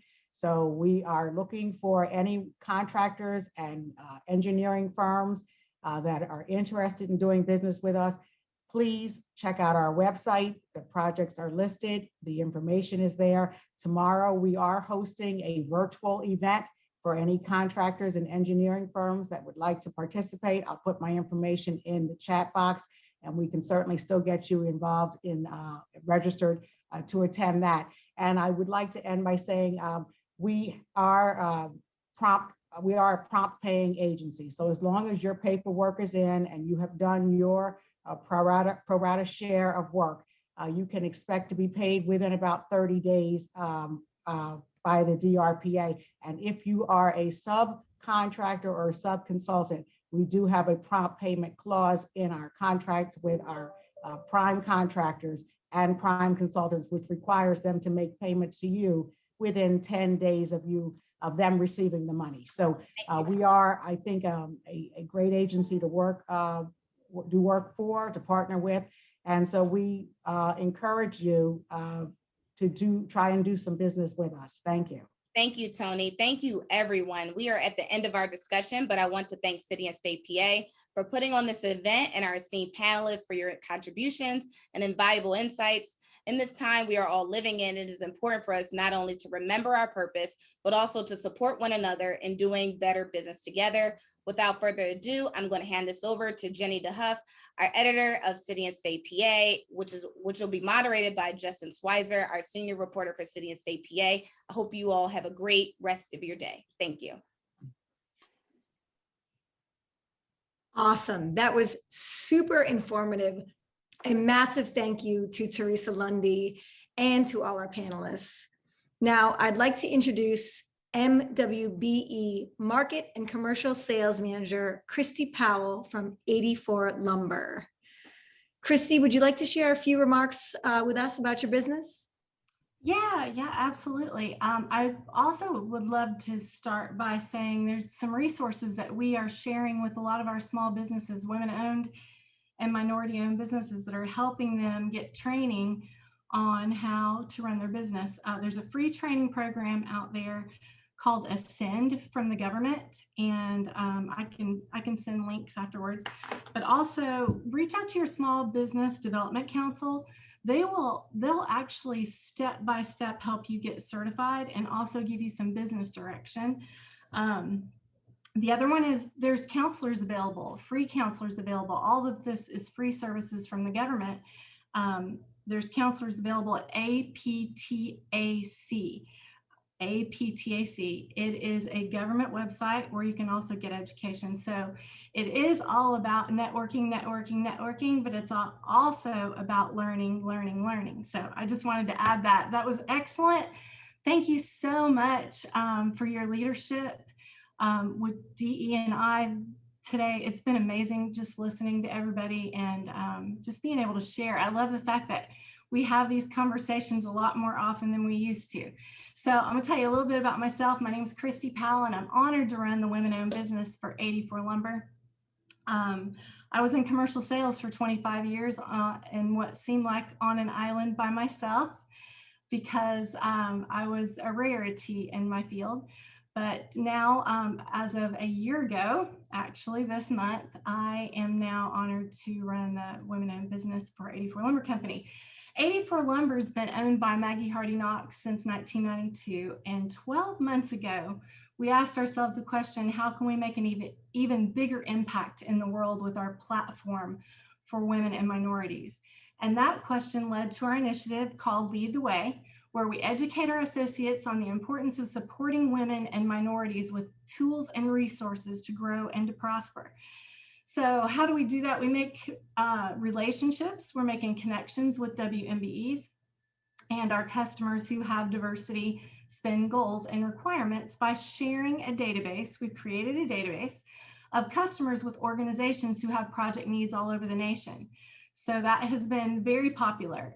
We also provide guidance, referrals, resources, opportunities for minorities who are not yet certified and may be interested in getting certified. Our government sales team supports and finds products for government projects and products and works directly with MWBEs and government procurement officers. 84 Lumber is a member of CoStars and NCPA and other cooperative programs, making it easy for government entities to buy products and materials. We're involved in creating videos for schools and to encourage students in non-traditional careers. We are getting ready to start a podcast as well. We sponsored the House That She Built book, and we'll be traveling with author to read that book to all the littles. It's actually for grade school children. Why do we do all of this? Because generous hands are blessed hands. We have a family culture at 84 Lumber, and we care about all the people. That attitude comes from the top and spreads generously throughout all of our communities. And I've been blessed to be able to make that happen. Just one of the reasons that we are the best partner of building supplies with building supplies in the multifamily sector in the US. Our community and customers are family.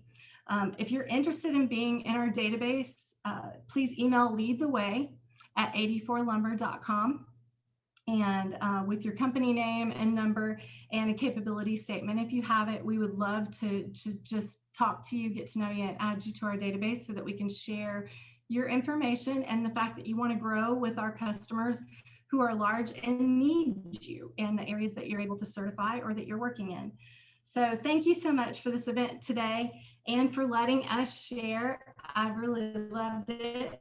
I want to introduce our moderator now, Justin Schweitzer. He's a senior reporter for City and State.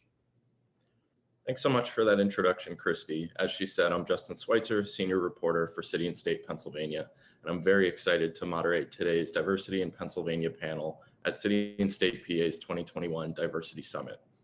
Businesses, nonprofits, and government agencies across Pennsylvania are working harder than ever to implement inclusive hiring practices and foster a diverse workforce. These strategies are a win-win as they promote good outcomes and help organizations remain competitive. I'd like to take a moment to introduce our next panel, members of which will discuss how government entities, as well as sectors like tech, education, healthcare, and others, can increase diversity and inclusion. Our panel today features Chad Dion Lassiter, Executive Director for the Pennsylvania Human Relations Commission, Nefertiri Sikut, Chief Diversity, Equity, and Inclusion Officer for the City of Philadelphia, Dr. Denise Pearson, Vice Chancellor and Chief Diversity, Equity, and Inclusion Officer for Pennsylvania State System of Higher Education, Paula Bailey, Executive Vice President and Chief Equity, Diversity, and Inclusion and Belonging Officer for Grant Associates, and Karen Spencer Kelly, founder and principal of KESK Consulting, LLC. I'd like to thank all of you for joining City and State for this important panel and begin today's discussion with one opening question that I'll pose to each of you in the order that I introduced you. Over the course of the last year and a half, the nation has not only experienced a pandemic, but also a nationwide reckoning on matters of race, diversity, and inclusion. I'd like to start things off by getting an overview from each of you on how your respective organizations, both from the public sector and private sector, have responded to these conversations and debates. So I'll start off with Chad. What have you been working on at the Pennsylvania Human Relations Commission to respond to these conversations that have been happening both in Pennsylvania and across the nation? So let me first and foremost say how humbled and honored I am to be on this panel today. And thank you for that question, Justin. I think in context, the work that the Pennsylvania Human Relations Commission does as the top civil rights enforcement agency over the past 65 years in the Commonwealth, the issues that we see in this very moment are issues that we're always confronted with. I think the first thing that we did was we had to have an earnest acknowledgement that we were experiencing a troublesome and burdensome time, a historical pandemic of global proportions. Then there had to be another recognition for us to come to the vast realization that we were dealing with three viruses: the virus of corona, the virus of economic deprivation that the London Financial Times and that the economists spoke about being on the brink of another Great Depression. And then there was the virus of hate. A framework for PA, a lot of people don't really talk about this, but the work that we're called to do because of our mission is Pennsylvania ranks number 8 in the country as it relates to hate groups that are assembling, white supremacist groups, anti-fascist groups. So for us, we understood the context of the moment that we were in, and not because of solely the January 6th insurrection or because of the George Floyd incident, but because this is the work that we do. So the first thing that we decided to do was have what we call race dialogue within our agency, to put the racial elephants in the room, to talk about the racial elephants, and to recognize that not all people come to the context seeing situations the same. For instance, there are a lot of people who saw Colin Kaepernick as disrespecting the national anthem and the flag when he was taking a peaceful protest against the anthology of police brutality by some police officers. And then there are others who we recognize that his knee didn't take a life, but Derek Chauvin's knee on the neck of George Floyd did take a life. So the race dialogue conversations are the conversations we always have, but the silence is something that had to be broken. And so it was staff led. It was the staff that put together an online event internally to discuss diversity, equity, and inclusion themes, but also themes of social justice, themes of equity by looking at the George Floyd situation in context. They turned around and ended up doing another one internally looking at the January 6th insurrection in context. During this period of time, we did 80 online events that ran the gamut of addressing transphobia, xenophobia, homophobia, anti-Semitism, the anthology of police brutality by some officers, trying to strengthen the relationships between the police and also the community, as we know that there are a lot of law enforcement members who put their lives on the line and they die a fear of calamity under the guise of protecting the citizens. We also did trainings around unconscious bias for various police departments throughout the state, mediated conflict in schools that may have had racial animus. We're in the space over this past year with regards to DEI, not just discussions, but DEI training, anti-racism training, unconscious bias training. And then we look inward. These same trainings that I'm verbalizing, we also have them for ourselves. How can we come to a context doing this work, but also recognize that because we do this work, we're unique, and the innovative practices that we have, we also may suffer from a racial fatigue, a form of racial trauma. And so we look at racial trauma, racial fatigue, vicarious traumatization because of the work that we do. And then fundamentally for us, it's wanting to make sure that the Commonwealth is safe for all those individuals that are under our protection as it relates to being a civil rights enforcing agency. So the past year has been full of programming from a proactive standpoint, but also a reactionary standpoint. If someone contacts us and say, hey, there was an incident of anti-Semitism, we trend in that direction. So it's been a very, very productive time for the past year, but also a very troublesome time in our spirit because of the work that we're called to do. And make no mistake, we have a lot of hate in the state of Pennsylvania, but we also have a lot of good. And so we highlight the good from a perspective of what we call the beloved community. Thanks for that response. Nefertari, I'll move to you next. How has the city of Philadelphia responded to these heightened conversations surrounding race, diversity, ethnicity, and inclusion? Yes, thank you for the question. I'm happy to be here and share the panel. So, in January of 2020, actually, Mayor Kinney had issued an executive order 120 for all city departments to complete a racial equity assessment and a racial equity action plan. And so it's similar to the federal government's mandate by the Biden administration for all departments to do racial equity action plans.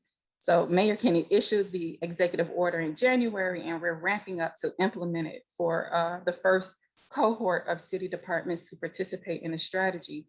But when the pandemic, surfaced in March in the city, we had to pause implementation of that executive order because we just went from being in the office, most of us, to now being at home and, figuring out what is this pandemic and really understanding the exacerbation of existing disparities as a result of the pandemic and how it showed up and really, widened the gap in terms of health and economic disparities.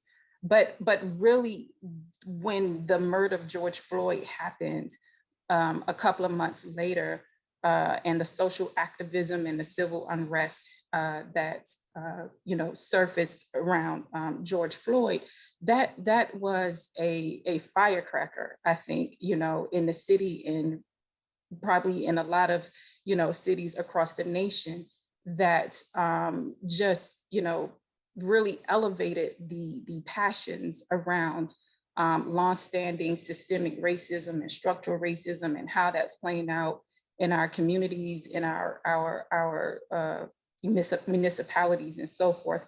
And so Mayor Kinney at that time formed a reconciliation steering committee. The name of it was Pathways to Reform, Transformation, and Reconciliation. And it was a group of about 25 external stakeholders that came together to really address more systemically some of the core concerns that came out of the murder of George Floyd and other existing disparities. And so police reform became a #1 priority in the summer of 2020 in the city, especially when you had the deaths of Breonna Taylor and other people of color around the country. So really thinking about, some of the work around banning no-knock warrants, which is the type of warrant that resulted in Breonna Taylor's death, banning tear gas during any type of demonstration, just really elevating use of force policies and really being more transparent around the police department and being more accountable, having more of a diverse and equity agenda for the workforce of the police department, really partnering with our police department commissioner, Danielle Outlaw. So that became a huge focus for the city. There were some other specific areas related to economic equity because of the impact of the pandemic on small and minority women, disabled-owned businesses. So I know you all had that topic before before this panel right here, but that also became a core focus, along with, of course, health equity, continuing to look at disparities in vaccination testing and in now actually who's receiving disparities in testing for the pandemic, for the virus, and now looking at, making sure that we have an equitable vaccination strategy. And then finally, I would say the community space, being more intentional in our dialogue with the community and hearing from the community and opening up our strategic policy priorities for community input around our budget or our program or other services. So there's a lot of work focused in that space that just really came out of the events over 2020. Thank you for that answer. I'll pose the next question to Dr. Denise Pearson. Sure. So good afternoon, everyone. Thank you for inviting me to be here. It is a pleasure to be on the panel with Chad, Nefertiri, and Paula. I look forward to learning from you all. The question, what are we doing at PASHE? Our plate is full, but in a great way. I love the way, Chad and Nefertiri, shared their thoughts about what they're doing, because if you think about the role of higher education, that's where you send your children, right, to hopefully be in a safe environment, to be exposed to new ideas, to challenge assumptions. And all of that can only happen in an equitable way if we make sure that all of our students, faculty, and staff feel safe, they feel included, they feel a sense of belonging. So to that end, in August of 2020, after the George Floyd murder, the chancellor of the state system, Dan Greenstein, decided that it was time to leverage all of the great work that was already happening across our 14 university system to build diverse, equitable, and inclusive communities by establishing an office for diversity, equity, and inclusion in the chancellor's office. So that's when I joined in August of 2020. And one of the first things that I set out to do after I spent the first 6 months or so, meeting with faculty, staff, students, legislatures, boards of governors, councils of trustees, to figure out what DEI looked like, should look like, could look like from their various perspectives. I was able to work with a stellar board of advisors to propose and later have affirmed a strategic framework for the system to pursue its DEI work for the next 5 years. It is mission, vision, and values driven. We are focusing on 5 core areas. one of them being compositional diversity. We need to increase our faculty, staff, and student diversity, but we also know that you cannot decouple them, and we're very intentional about making that clear. You know, it's one thing to bring faculty and staff and students of diversity to your campus, but if they don't feel included, if they don't feel safe, they're not going to stay. So equitable treatment and opportunities as well as inclusivity is an important part of that equation.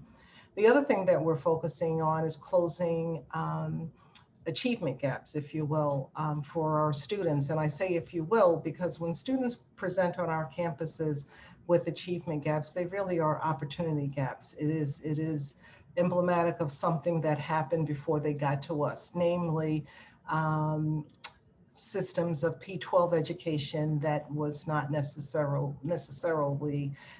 fair and equitable throughout their 12 years. And then they come to us and we put them in remedial education. We put them in all these different programs that slows down their time to degree completion, and it also racks up their tuition bill. Well, we're looking at those kind of things too to make sure that we can close those achievement gaps for our students. But oftentimes, again, they really are opportunity gaps.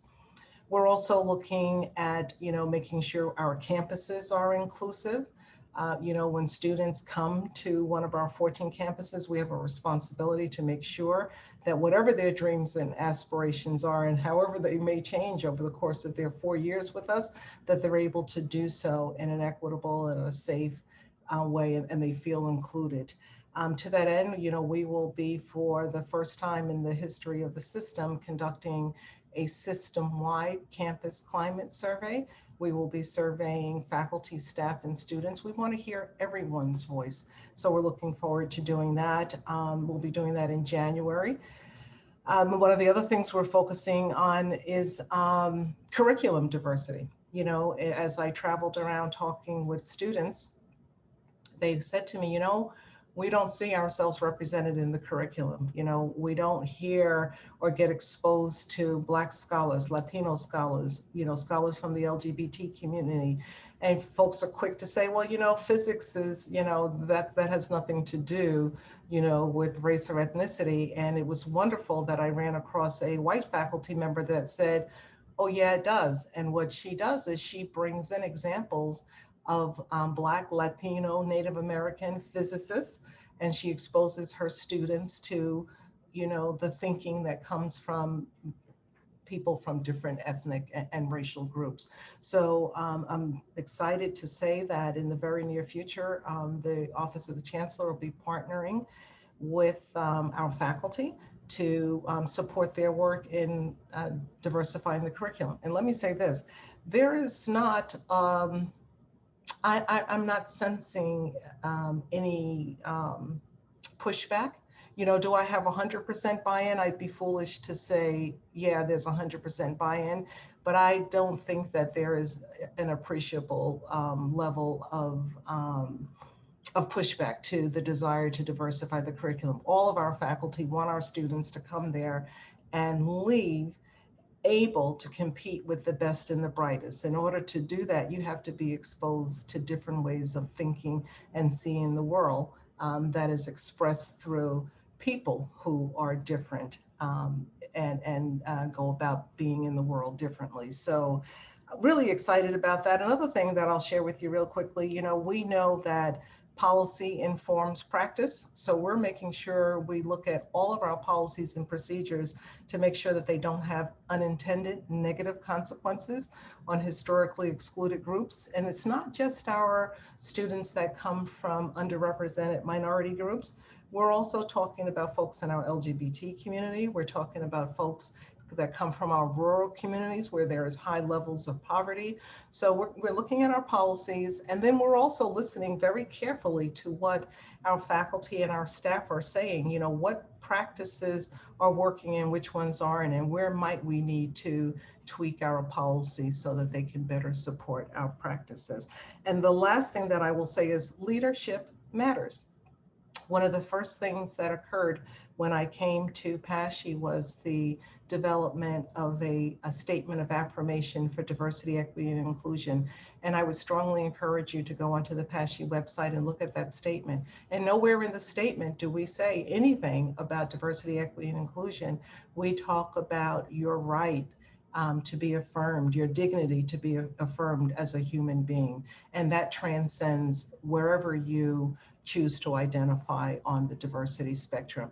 And I'll talk more about other things we're doing later. I hope that helped. No, thank you for that answer, Dr. Pearson. I'm going to pose the same question to Paula. How has Grant Associates approached these conversations over the course of the past year? Excuse me. Thank you, Justin. Hi, everyone. Really fantastic to be among such stellar company. So thank you for inviting me today. I'm Paula Bailey, Executive Vice President and Chief Equity, Diversity, and Inclusion and Belonging Officer. Before I answer that question, just to give you a little bit of background about Grant Associates, 25 years ago, I, with two other women, started Grant Associates to help to connect people who are low income with employment. Fast forward 25 years later, the company has grown to 300 plus people in many different states being able to do the work. The good news is we thought we were doing a great job, 80% staff of people of color. So back in May, when the death of, the murder of George Floyd happened, we were just really focused like everyone else on the pandemic, really trying to make sure our staff was being provided wellness and everything else, just really making sure, taking everyone from working in person to working remotely, sort of what everyone was doing. So, and we thought we were doing a good job because, you know, of the diversity, but that really made us really had a moment of reckoning to say, are we doing enough? Have we spoken out? Do we really have we taken a stand in some of the atrocities that's been happening? So the first thing that we did was we sent out an email condemning what happened, not only to George Floyd, but to other men and women of color that were killed by the police and other atrocities. And we sent it internally and externally to make sure that that's where we stood. We thought we could no longer take it for granted that because we are in the space and we're doing work in the community, that it meant that we stand for racial justice, equity, and so on. So we felt like we needed to take a stand on that. The second thing that we did, we were looking for ways to support the staff. So as we are a business, a small business, we had a community conversation, much to some things that Chad and others spoke about, to say how to hear from the staff, how are they feeling, checking in, what are the things that they were feeling.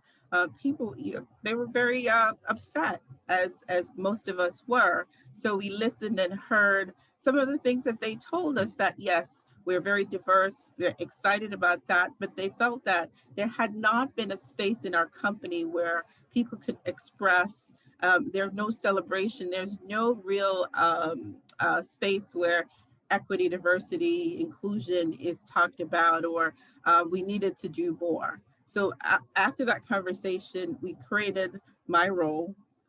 And also we created a steering committee made up of senior level staff, as well as a champions team through applications, so that we could really hear from the staff on an ongoing basis to say what's going on internally. The next thing that we did was we made EDI part of our strategic plan. Now, the way that we think of our strategic plan, we think of it as our, I want to say Bible, but I feel like I would be flat in God's face to say that. It's our sort of roadmap to what we're doing. So we integrated it as part of all of our goals. We have quarterly monthly goals. We update it so to make sure that we're on track. The other thing that the staff had said to us is, you don't celebrate us or the differences. So we started really celebrating Pride, Juneteenth. We actually made Juneteenth a national holiday before the federal government did. We also changed Columbus Day to Indigenous Peoples Day. And someone would say these things may not be significant, but for the staff, it went a long way. And so we were happy to do those sorts of things. And we continue our EDI practice. But the things that I'm most excited about is that we look at compensation equity, making sure that all staff is paid equitably.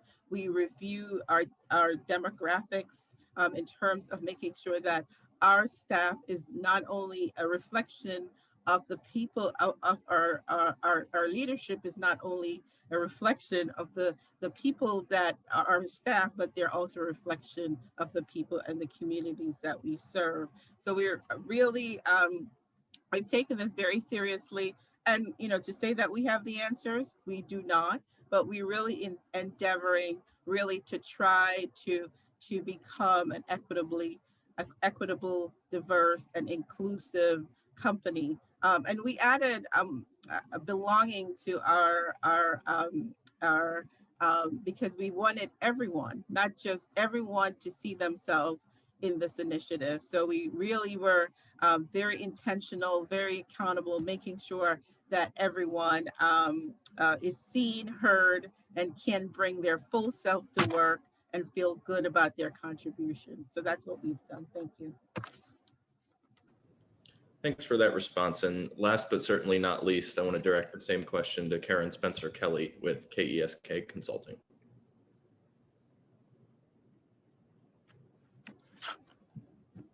Unmute myself. Thank you very much. I too am very happy to be here this afternoon and really happy to represent a different slice of the community. A small business. I'm a solopreneur. Prior to this, I had a female law firm for about 30 years, and we also were a small firm. So looking at this issue from the perspective of not one of the bigger players, but certainly someone who has taken the issues of the last 14 months or so very seriously and very personally. I am a diversity, equity, and inclusion consultant, and I represent various entities.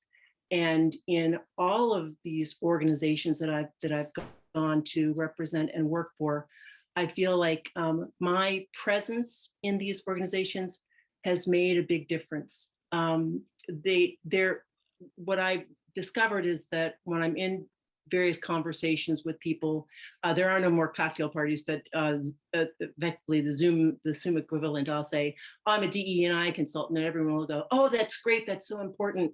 And then I'll say, well, who would like to retain my services, or who's using DE&I in their organizations? And suddenly it becomes kind of quiet. There seems to be an acknowledgement that the whole conversation around diversity, equity, and inclusion is very important, but a lot of times it's more of that's something we like to see than something we'd like to do.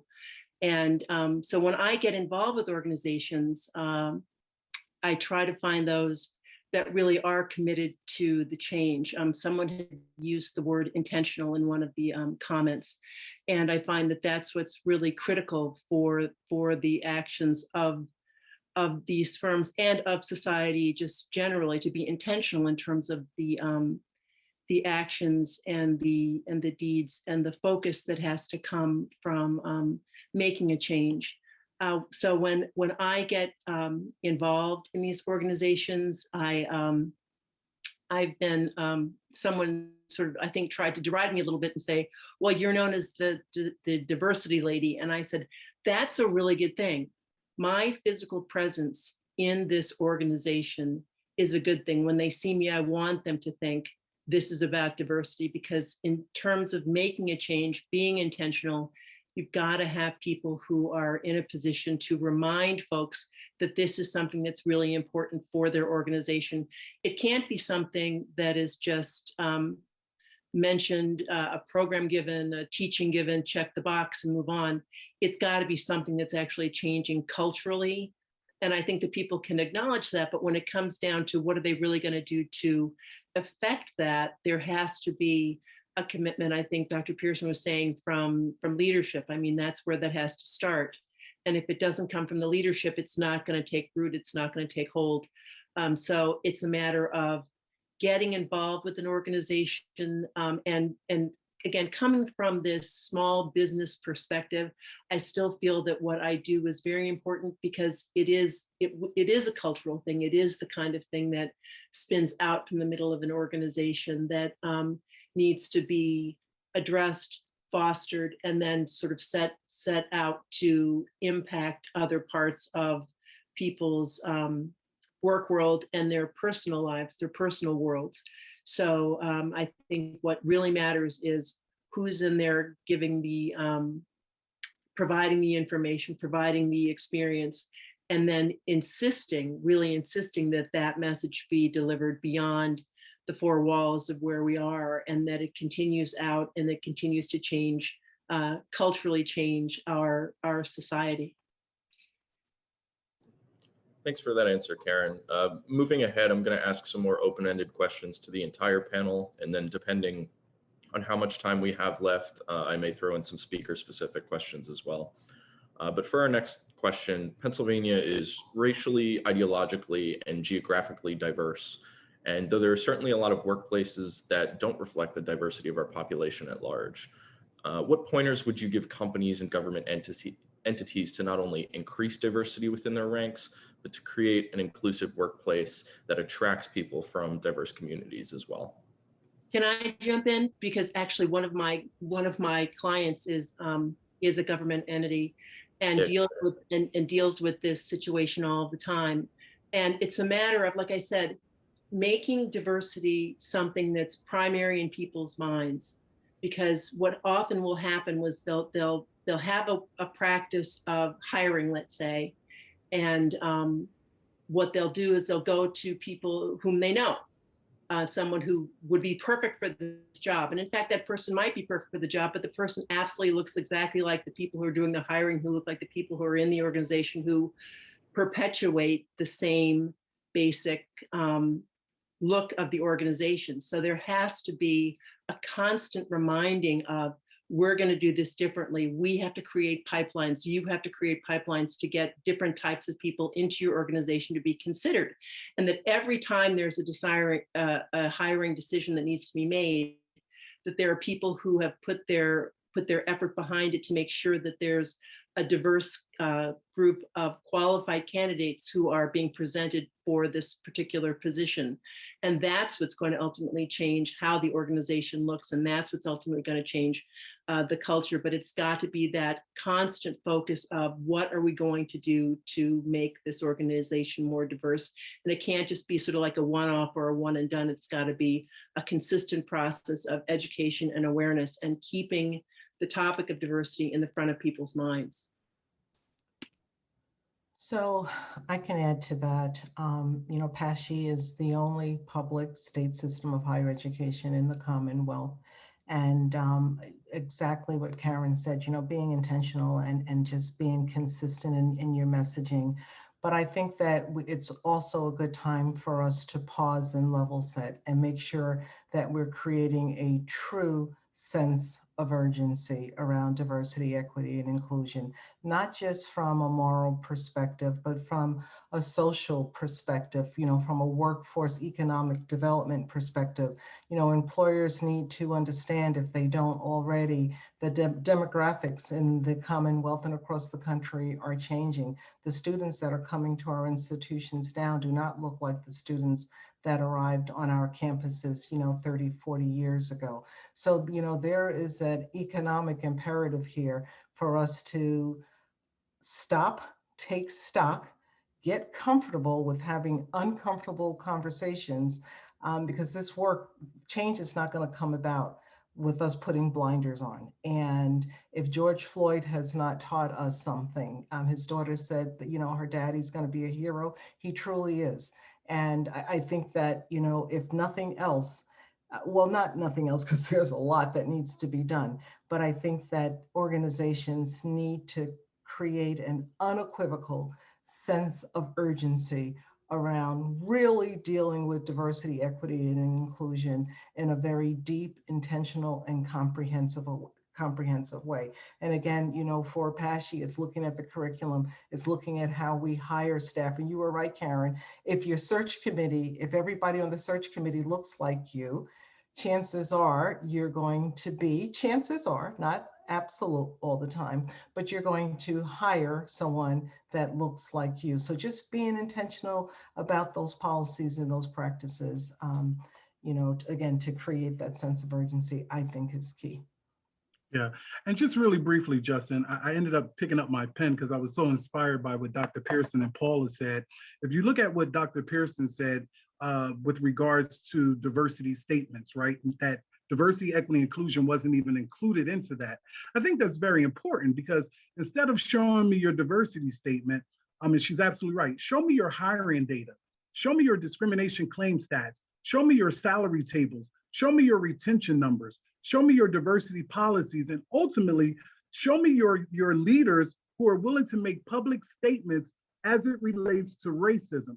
We need to end performative allyship.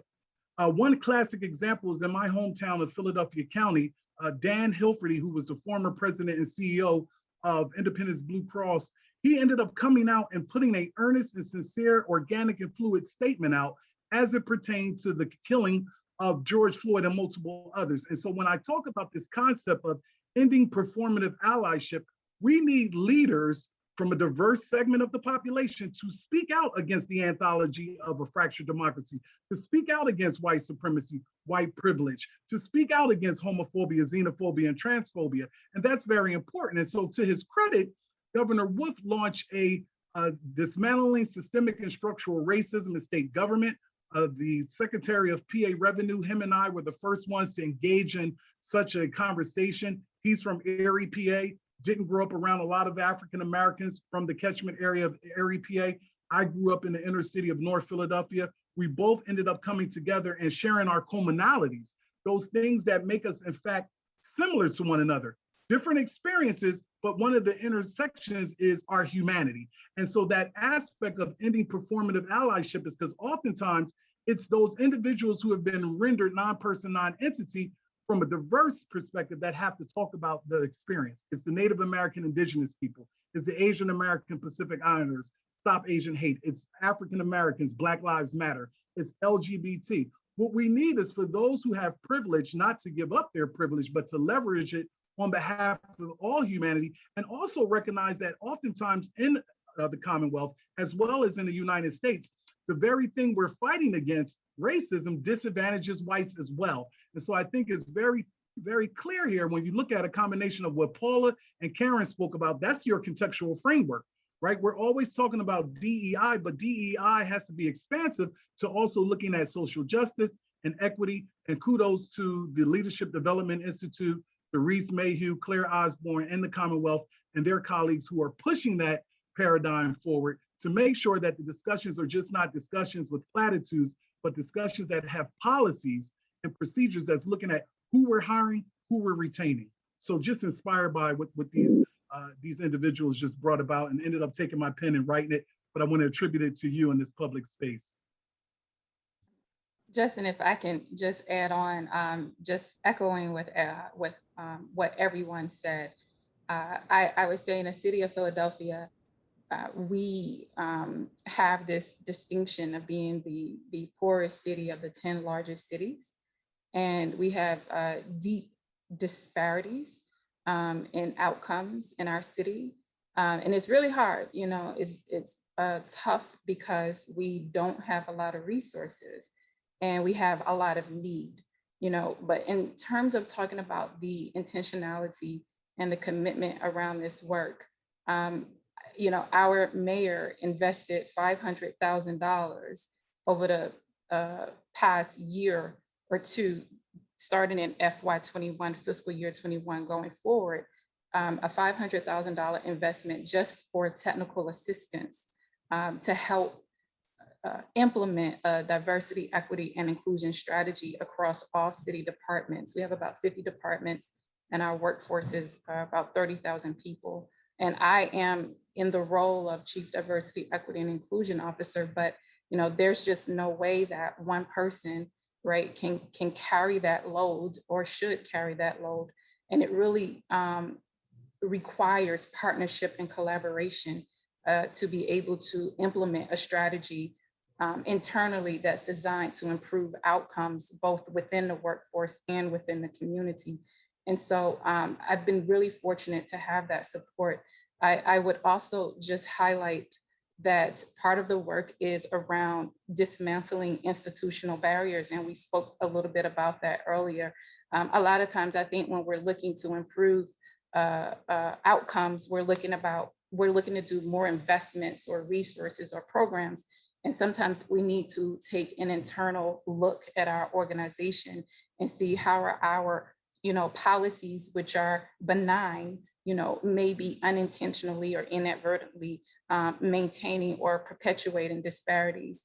And in terms of workforce requirements around testing, like written tests, aren't necessarily predictive of who will be successful in a position, but it's a traditional and historical approach to, weeding out candidates. And so really rethinking about how we test and whether or not they're necessary, moving from a written exam to an oral exam or providing more professional support around the exam. Also looking at degree requirements.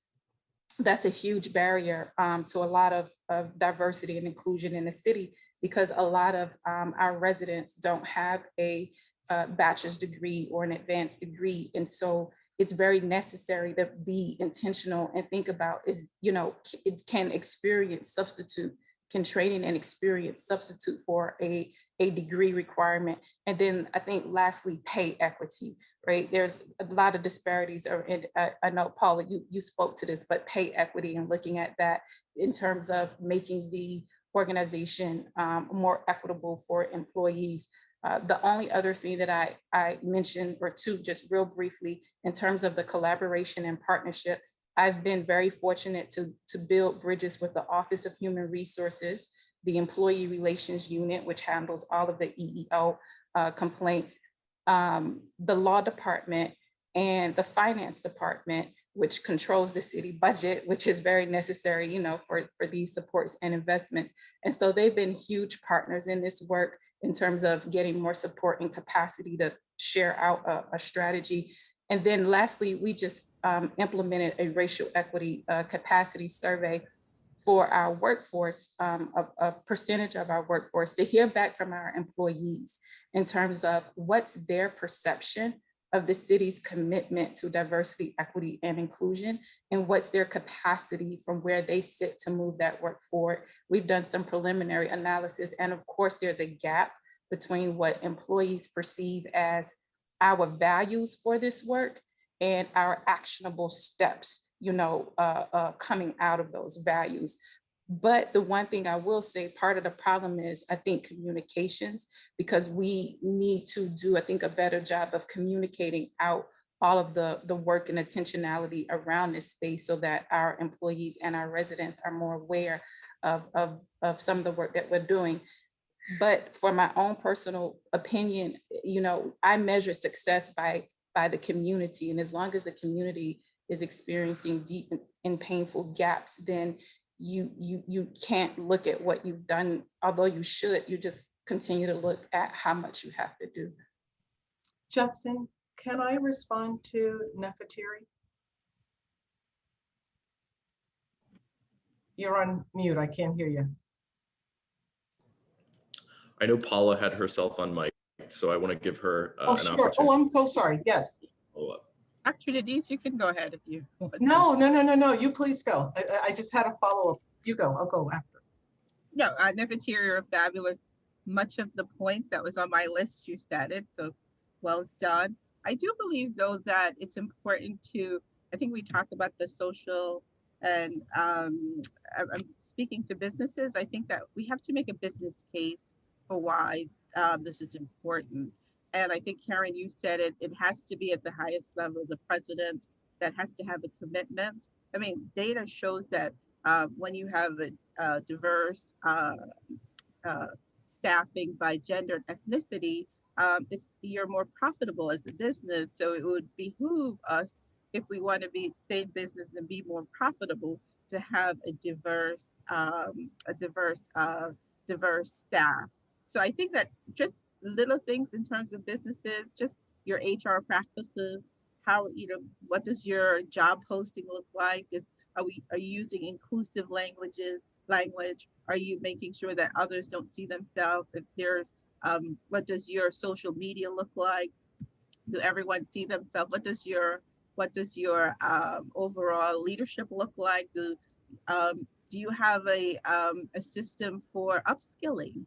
I was really excited the other day. We promoted 6 people, 1 vice president, and 4 directors. Everyone was people of color because we have a 12-month long grant leadership development where we really invest in an intentional way. Thank you, Charmaine, for saying intentional, because that's what we do. An intentional way to bring others up so we could bring others in. So I think those are some of the things that I just wanted to make sure that was said, to be practical. And last but not least, having a family-friendly workspace and policy so everyone can be able to come to work. So thank you. Denise, feel free to jump in.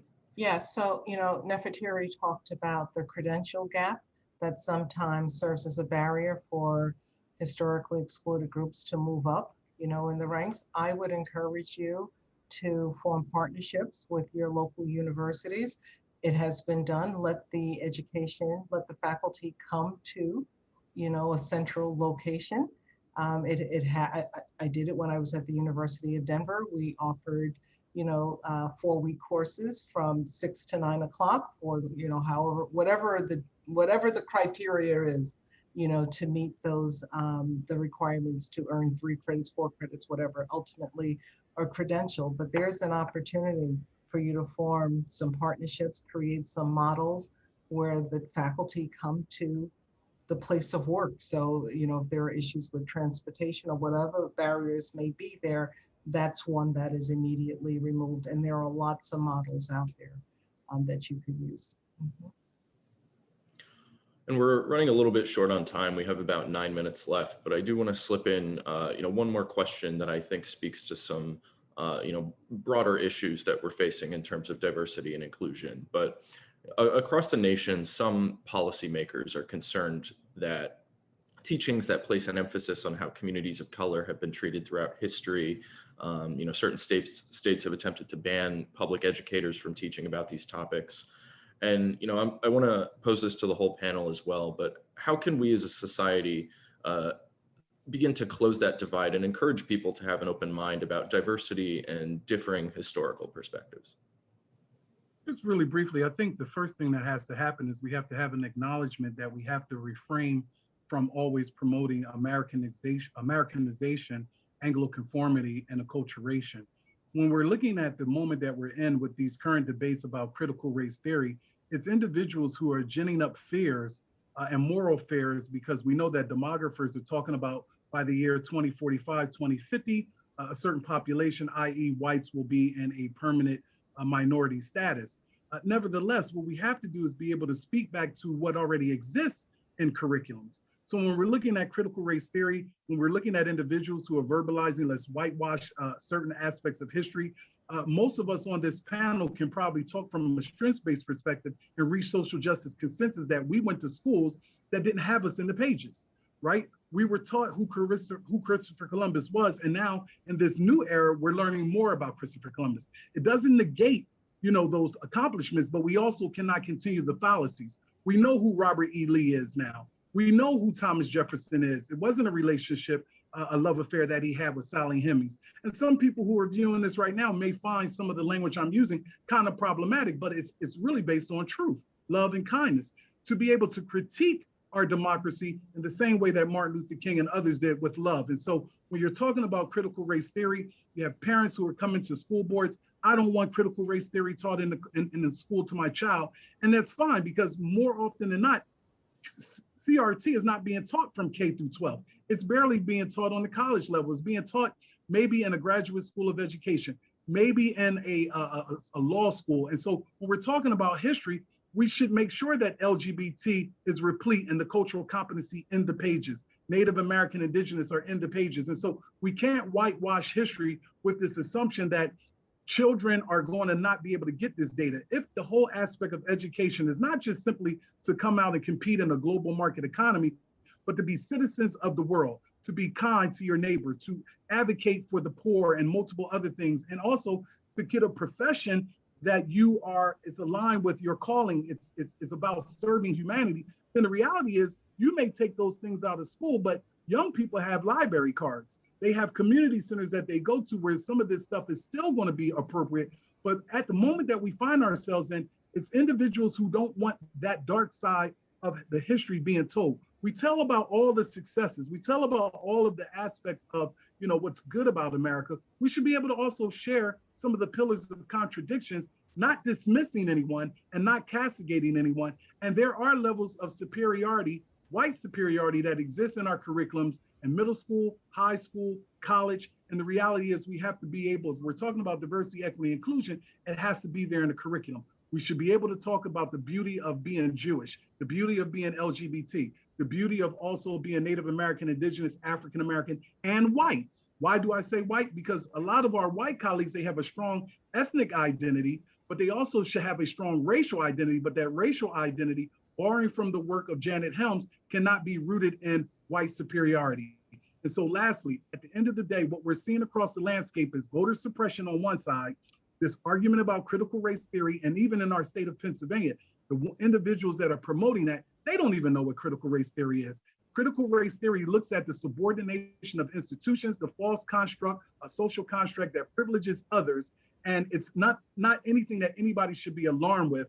But that's what I wanted to contribute to this. It's very unnerving when we keep hearing this over and over. It's a distraction. It's not anything that young people should be alarmed about and parents should be alarmed about. We should want to tell accurate history and the pillars of contradictions that are simply rife with everything that we've done here in America. And once again, we tell the story from a perspective that whites and others have fought for Black humanity. And that's what we saw with the global protests. There were an equal number of whites, Asian Americans, LGBT. There was an intersection of humanity that spoke up during that moment, Breonna Taylor and multiple others.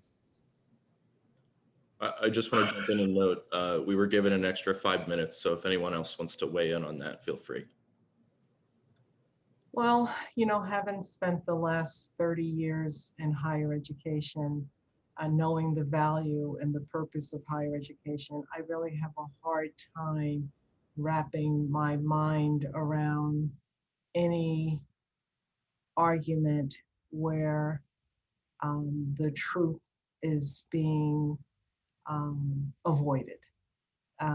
So that I can't get off of that spot, to be quite frank with you, and Chad is absolutely right. We don't talk about critical race theory in elementary school, but we could do a better job, talking about African American history, the history, of the Latino experience in this country, the LGBTQ. So just because critical race theory is not discussed in elementary school doesn't mean that there isn't room to look at our K through 12 curriculum as well. But when you think of higher education as a place of ideas, where you can explore ideas, where you can expand your knowledge, where you can develop critical thinking skills, and you want to ban a critical lens through which to look at the world and how we solve problems and how problems came to be, I don't have a better argument than what Chad. I don't understand it, to be quite frank with you. Anyone else want to weigh in? If not, I'll conclude with one more question. And again, this is just kind of zooming out on our entire conversation here. But even looking beyond government and looking beyond business and looking beyond nonprofits, What steps can everyday people, both in Pennsylvania and beyond, take to foster a more inclusive environment in their everyday lives? What advice would you have to them?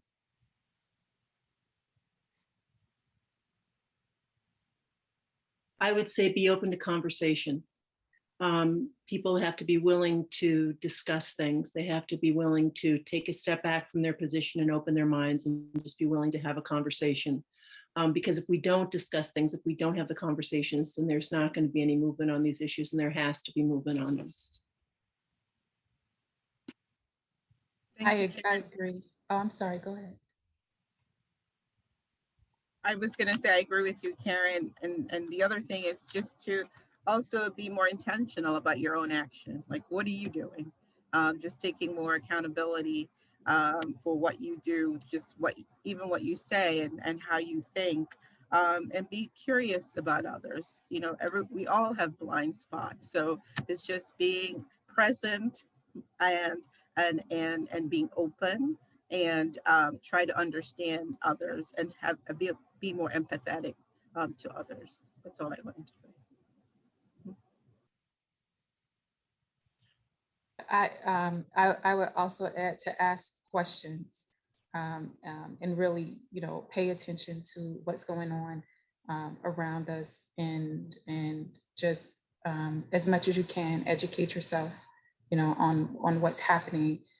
I'll just share one thing that I recently learned in the city is about the term Latinx, and we use that to refer as an all-inclusive term for people who identify as Hispanic or Latino or Latina or Latinx and so forth. But there's debate around the usage of that term, and a lot of people in that community do not identify as Latinx. But then there is a good percentage, a small percentage, but still a good percentage who do, because of the gender, the removal of the gender pronouns, and feeling that identifying as Latinx gives, them more, it's more in line with their identity, who, may not identify as masculine or feminine, male or female or so forth. But we use that term broadly, to refer to the entire community. And so, this is something I just learned by way of asking questions and listening. And we're going to put out some communications guidance for, the city to be really intentional about, how we refer to different communities. And, when in doubt, ask, but also to educate yourself on, the background of some of this language, so that even when you think you're being inclusive, to some extent, you could not be, being inclusive. And it's really hard, it's not easy. It's a constant learning process. You never kind of arrive at this, end of the journey. And so it's hard work. It can be messy at times, but it's essential and important work. So and I would just give myself grace too. I would say that. I would just add very briefly I would caution people to not get caught up in ethnocentrism or the black-white binary, that historically the black-white binary is something that keeps us at each other. And it's so much larger than just African Americans and whites, that there are people who suffer. And so, I heard earlier that it was verbalized to give people the benefit of the doubt. Sometimes our white colleagues may say, sorry about what happened to George Floyd. And instead of us responding, not generalizing or stereotyping, oh, you can't imagine how I feel. Just take it for what it is. They're coming with their humanity. Sometimes they don't know what to say.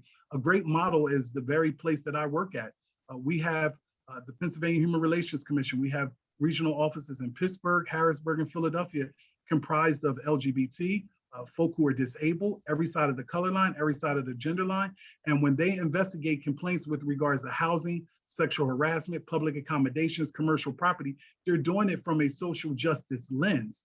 And it's hard for all of us. It's hard for people of color to talk about these traumatic experiences, because sometimes we've lived them. but it's hard for white colleagues to also enter into the safe and brave space because they don't know how we're going to react. So let's give people the benefit of the doubt. Let's recognize that sometimes the conversation starters are hard, but for our white colleagues to recognize sometimes it's hard for us to talk about it too, because sometimes words, they get trapped in our throats and we don't know how to verbalize how we're feeling as well. And so I think seeing one another's humanity and having these conversations, and maybe not even in the workplace, getting to know one another if you're comfortable outside of the workplace where you can engage in more active self-reflection, self-introspection, and feeling that you can be vulnerable without someone taking your vulnerability and coming back to the office saying, yo, guess what Paula said to me when we went out, for some tea. But recognizing that we all come to a context with some form of trauma that maybe has gone unacknowledged, or we just don't know that it's there. And so just trusting the process at the end of the day, and all of those things that Nefertiti spoke about, it's hard work and there are dark days, and recognize those of us in leadership, we're trying to come out of the dark spot to shed light on issues and not trying to point fingers at individuals who are on a different side of the color line, but keeping it focused on structures and systems that disadvantage not just African Americans and people of color, but all people if you look at it in its totality. With that, we've unfortunately reached the end of our time here today with today's panel. I think we easily could have gone for another hour, plenty of questions, and I think plenty of more thoughts. But with that, I'd like to once again thank all of our panelists. Chad Dion Lassiter, Executive Director of the Pennsylvania Human Relations Commission, Nefertiti Sekou, Chief Diversity, Equity, and Inclusion Officer for the City of Philadelphia, Dr. Denise Pearson, Vice Chancellor and Chief Diversity, Equity, and Inclusion Officer for PASHI, Paula Bailey, Executive Vice President and Chief Equity, Diversion, and Inclusion and Belonging Officer for Grant Associates, and Karen Spencer Kelly, Founder and Principal of KESK Consulting, LLC. Thank you all for participating in today's panel. And with that, I'm going to turn it back over to Jenny DeHuff, Editor of City and State PA. Thank you so much, Justin, and to all our panelists. As many of our attendees have said in the chat, this has been a powerful, provocative, and super useful conversation this afternoon. I'd be remiss if I didn't again thank our sponsors. Thomas Jefferson University and Jefferson Health, Urban Affairs Coalition, Airbnb, CDWG, Grant Associates, 84 Lumber, the Port of Philadelphia, KESK Consulting LLC, and Greenberg Traurig.